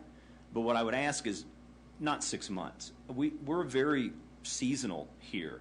From the middle of November to the middle of May, we operate in a winter environment. And almost instantaneously we go to a summer environment. And there's vastly different uses for the vehicles. If we're going to have data collected that makes any sense at all for drawing conclusions, it needs to be for 1 year. That's up to you. Well, no, I was here in 6 well, months. I realize that, but really we're discussing it here. Okay. But it comes down to what you want to do. But we really are going back to Val's point in that how do we figure out if the vehicles are being used efficiently? And if you have 6 vehicles, I think I saw there for the Parks Department or something, and you only really need 5, well, there you go. Yeah, and the argument I was trying to make was that I believe we're at an efficient level. Okay. That well, if then we the stats will prove it. Absolutely will. So a year from now, we'll be having this discussion. Okay. So let's.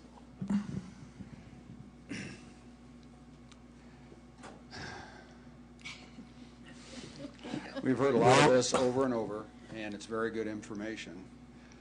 I really appreciate the staff's time and effort they put in to generate all this detail, enormous detail.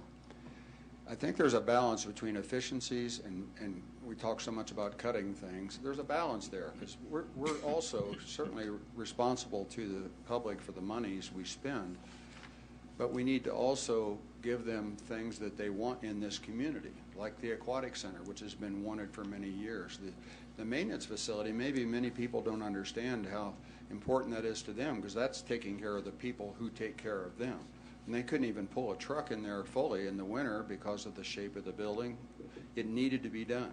So a lot of what we're talking about are things that we're doing for this community that are very, very important. And I really think that a lot of these ideas that Val and others have brought up are very important, are very key. But the detail we're getting into right now in the short amount of time we have, I think the main thing is, I really appreciate and like the proposal that David's given us, and I'm fine with that, and the reserve. But we keep in mind all these things that have been discussed from not just next year, but years after, as for an efficiency standpoint, if you want to call it that. We have to keep these things in mind. I'm glad they've been brought up, but we can't do it all at once. We can't do it in the next 2 weeks. Let's move forward, and I really appreciate all the work that David and the staff has done and what they presented to us, and I'm fine with that, and let's move forward now. I just want to make a statement on the fleet maintenance shed. When I got on council, we did a complete tour of the city and all the city departments and buildings, and I swear when I came out of there, I wanted to get a tetanus shot. It was so bad. So it was needed. It was what, 30 years old or something like that. It was a very bad building, and so it was needed. So I just want to say the money was well spent here. Go ahead, Paul. I'm new to council. Microphone's not on. Like I said, I'm new to council. And to be quite frank with you, having all this paperwork and all this information dumped on you in such a short period of time is not the correct way to run a government, at least a government that cooperates with each other. And it's not an efficient government. It's not an efficient government when you don't add penalty clauses to your contracts, and a contract that can be a year late without any penalties and run the cost up. It's not efficient when you have contracts and you don't have value engineering and sharing of cost savings in the contract, and you can't come to an agreement to save money in areas. It's not efficient. It's not efficient when you look ahead in a 20-year plan and you're still 10 years behind in how you look at a contract. It's not efficient when it doesn't appear to be all the information is presented to the public. If there's something missing and the public doesn't understand, it's because we're not going over it in a timely fashion during the year as we're building up to the end of the year to come to this budget. I would have preferred 6 months ago when I came onto council to start hearing this information and having conversations in open session, and people could participate and understand where we're going with this budget. It's been a monumental task, but I have learned so much in the process, and I appreciate all the work you've done and all the work that everybody has done in the participation of the citizens. But what I would like to see is we define ourselves what we are. We're a frontier town. We came from there. We came from timber, potatoes, trains. We don't want to go back that far. But we must support our community and the functions inside our communities, these events. No, we don't want to try to have hard pills to swallow and cut a $5,000 out of what we're supposed to be funding, what we're doing in the community, and we get so much back in return. That's not the way to go. The way to go is to look at the budget and sensibly look at copiers and vehicles, and contracts are already done. Can you value engineer? Yes, you can. If you want to get down into it with the contractor, will it happen? I hope that you can find some money, and there'll be donations made to the cities, and there'll be grants, and we'll work our way through it. But I'm pleading with you. Don't put me through the same thing next year as we're going through this year. Let's start it when we finish this year. Let's start having open discussions and talking about it in a civil way and understanding and cooperating and sharing our experiences. They have IT experience. I have construction experience. He has contract experience. We have all kinds of experience here with Ken. And Carol and you and Neil, we can work our way through this. We don't have to come down to this. This is, quite honestly, very difficult for me to sit through. But I'm trying to be a good steward. And I think we can get there. We can all get there together. I appreciate the participation of the citizens. And please, I'm one vote just like Val. But I can't help but say I appreciate everything that Val has brought up. I appreciate what other members have added to this conversation. I don't know what else to say. It's not a confusing thing, but it's very difficult when you get a bunch of paperwork thrown at you in such a short period of time. I'd like to start this as soon as we're finished this and have a good year. I'll go ahead. I like Carol's direction that we look at David's proposals minus the community investment. Community investment, the 5,000 there. I also want to say that that the employees are going to get less of a pay raise, but I will work next year to get them double their pay raise, if I can get the council on board with that. But we'll work with the budget over the next year and see if we can find a way to do that. I will try to do that. The rest of the council doesn't, but I will fight you on it, just letting you know, because I understand everybody wants a pay raise. I want a pay raise. I haven't seen a large one in many years, but so just want to point that out. So thank you, David. Thank you, staff, for all the hard work. It's been I've learned more about the budget this year than the last 2 years, and I think this is a great thing that we're doing as a council to really narrow it down and not rubber stamp this one. Had to use the word. Had to use it. Okay. Thank you. Okay, I'll add on to that. Because you said it a couple of months ago, maybe less than that, that we haven't been through this process. We rubber stamp, which we never have, but we've never had a guy like Val or Paul or John to challenge. Bob Carlson a little bit. But this challenge is a little bit different than it has been in the past. I don't have one person looking for money for one project. This is more about, you alluded to it, the way we do things. 3 big projects. Well, no question about 3 big projects. That goes without saying. Bob wanted to get money specifically for the aquatic project, and that was kind of his focus. And so we kind of lost focus. But what I really have to say is, you know, this kind of stuff, it starts at the top, and I feel like I've not provided good leadership in this regard because I've had, as you all know, I have implicit trust with our city manager, maybe to a fault. That said, let's do a better job of providing direction for our city manager. And let's not let it come down to the last minute. But I think we've got to take the responsibility because we're the ones in this room that let it go to right now. And we have for year after year, at least 3 or 4 of us. Nothing for you guys because this is your first time. But to what you said, Paul, if we had better communication when you came aboard in April, then some of these things we could have realized and discussed way before today or way before the last month or so.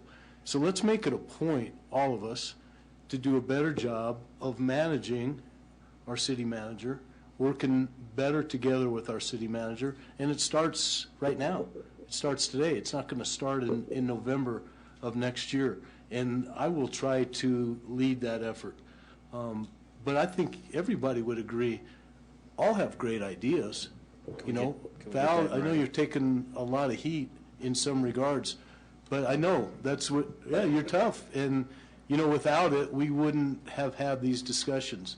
So do I like your approach sometime? No. Do I like your attitude? No. But you got us to where we're at, and without you, we'd be back where we were before. So, you know, thank you. And I'll do a better job. And I think we all need to do a better job and take responsibility because, you know, it's not just him. It's not them.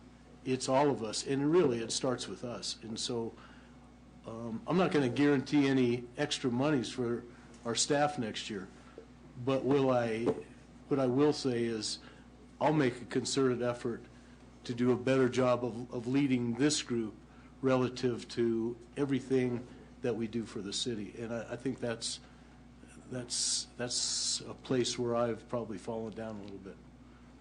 And so I'm glad we're having this discussion. I think we're getting close to the same page. I want to add one more thing, and then everybody's going to want to add something. I think the volunteers that we have in our community are worth their weight in gold. We got $1,000 to have a party for our volunteers. And if we can give $5,000 back to CIF, which I'm all in favor for, let's not forget our volunteers. I just think they do yeoman's work. And $1,000, I know you'll say, well, we could do this, or this, but the $1,000 for, if I got to write a check, I will, but I think you will all agree that we can take $1,000 and honor and recognize our volunteers in addition to the other $5,000. Oh, I've got the solution. Let's have it. I won't go to CML. Well, that'll help. There you go. There's the $1,000. There you go. So who was the other one? I guess you're not. Okay. Well, then nobody's going. And there's 3,000 right there. Or no, that's a little bit more. So Dave, you got that in writing? I might have been obscure about my answer, so I don't know if it was me or whoever it was. But so I guess nobody's going to CML. Well, so put that money to the volunteer. I'm going to waste it too. Well, Suzanne will go. I want to mention that these, I did mention briefly that I was looking for big ticket items. At one point, I estimated that the potential savings with 4 votes out of 7 would be close to $1 million. So we wouldn't even be talking about 1,000 here and 400 there. There's real big bucks out there in potential savings, but Val, we can continue. $500 for here and there for parties and stuff is, nothing. So I'd like council to consider the big ticket items. We're worrying about the $500 items. Let's worry about the big ticket items. Let's really, really think about these things. Between now and next Thursday or now and next year?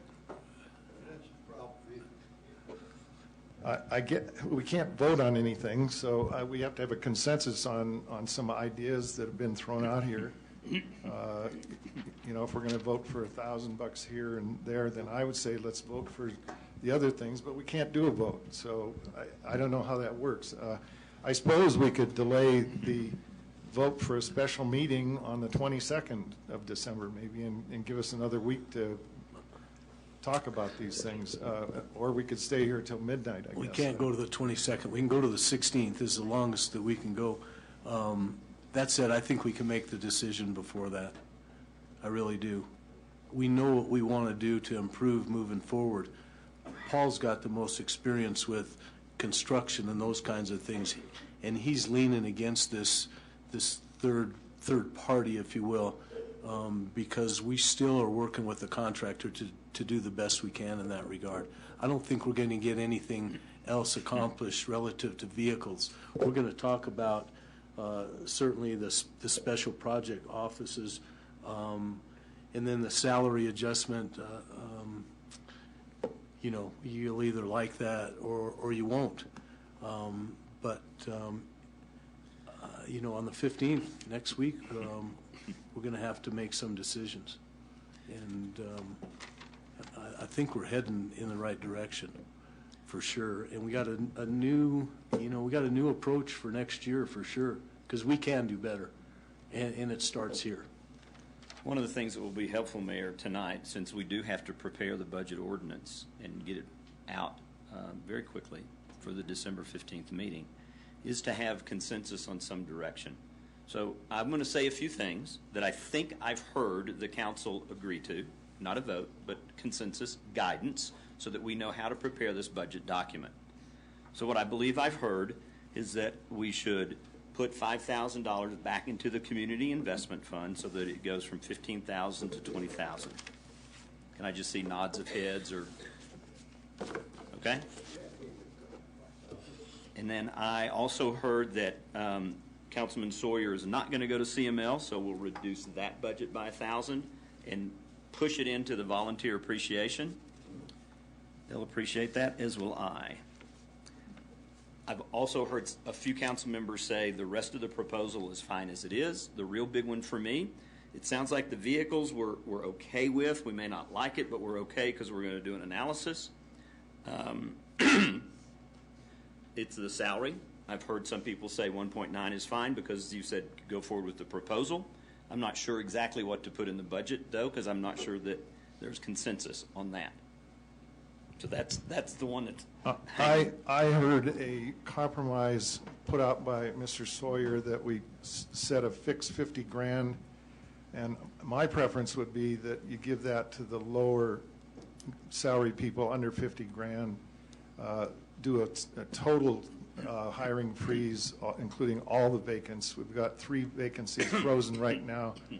There's 2 additional, I believe, that are open. Freeze those also, and have $50,000 pool to do whatever you may with merit or whatever thing. I disagree with the Bernie Sanders approach. I think we need to stick with, I propose that we stay with David's proposal, that we freeze all vacancies for the year. With a 1.9% increase. Correct. I agree with that. You said Freeze vacancies for the year. Just if I could, because I just want to make sure that we're walking the same road here. That's what we've proposed for 3 positions. There was one that in this latest proposal for a half year that we would hire. So even with the savings that I showed you, we were going to replace 1 vacancy in July. That was the Parks, Buildings, and Grounds maintenance worker, because in July their efforts crank up for ball field maintenance and beautification and so on. Well, then I would recommend that we go with the proposal as given to us tonight. Okay. That's the 42,000. Yes, sir. As a starting point for next week. 60,000? No. No, why penny ante this? He's reduced the salary increase as well as the pool of money for merit pay already. Why force him into this socialistic approach to, only give those with this lower income Well, a merit raise? That was a suggestion, but that wasn't meant to be. I know with my job that my boss gets so much money, $100,000, and then he can divide that up And among that's what David has proposed. No, he said 1.9. But that For salaries. translates into a fixed pot of money. Right. What is that? What's 1.9 come out to? It's about $95,000. Okay, there you go. It's about that amount. What about 60? No, he's already decreased it by By 41. Yeah. 70. This is ridiculous. Look, my contention is we're using the wrong model. David disagrees. I understand that. We're using the wrong model. The socialist thing is been forced on me by other people. That's not my preferred mode either. But that's how I got to where I got with my compromise as opposed to 0. Okay, I thought the 50 grand with the hiring freeze minus that 1 half time, excuse me, which was not part of the matrix. Anyway, you know what I'm talking about. I think that's a reasonable proposal, a reasonable compromise. I've talked to various members of the council. They've convinced me that that's where I should go. Well, that in itself is problematic for me. When you say you've spoken with various members of the council, I made a statement several weeks ago that transparency was our challenge this year after last year. And I told you I wanted to be as buck naked and covered with saran wrap as anybody could imagine. Yeah, and if you're eating dinner at home, too bad. Having conversations with the other council members outside of a public forum is a violation of the It is not a violation. One-on-one, you can do anything you want, correct? And did you ever talk to me? No. No, I knew it was a waste of time. There you go. There you go. So my proposal is still out there, that we accept My proposal was David's recommendation of 1.9, freeze vacancies except for the one. Yeah. Yes, sir. In your proposal, there is no 1.1% for merit raises. That is correct. Yeah, the initial proposal to council was 3% that had two components, the market survey adjustment and pay for performance. I removed the pay for performance so that our employees could at least keep up with inflation and the cost of living. That's what the 1.9% was intended to do. And we'll do the pay for performance, the reward, if you will, for exceptional performance with days off. Are you good with that, John? I'm not. We're talking Carol's. Yes. Yes.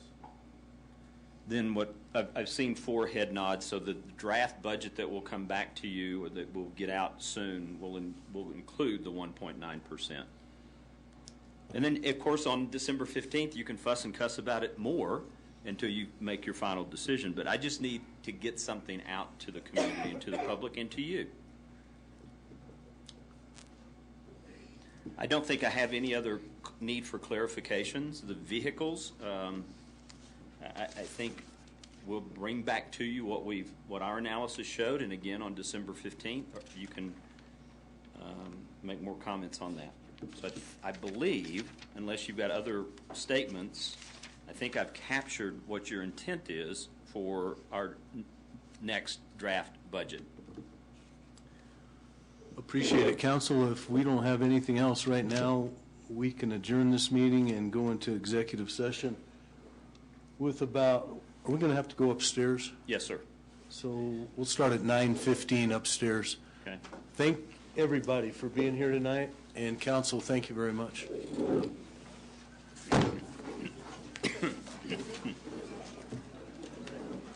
Mr. Mayor, we propose something for the next year's budget process. Governments often use this static budget approach. No. Sometimes that's No.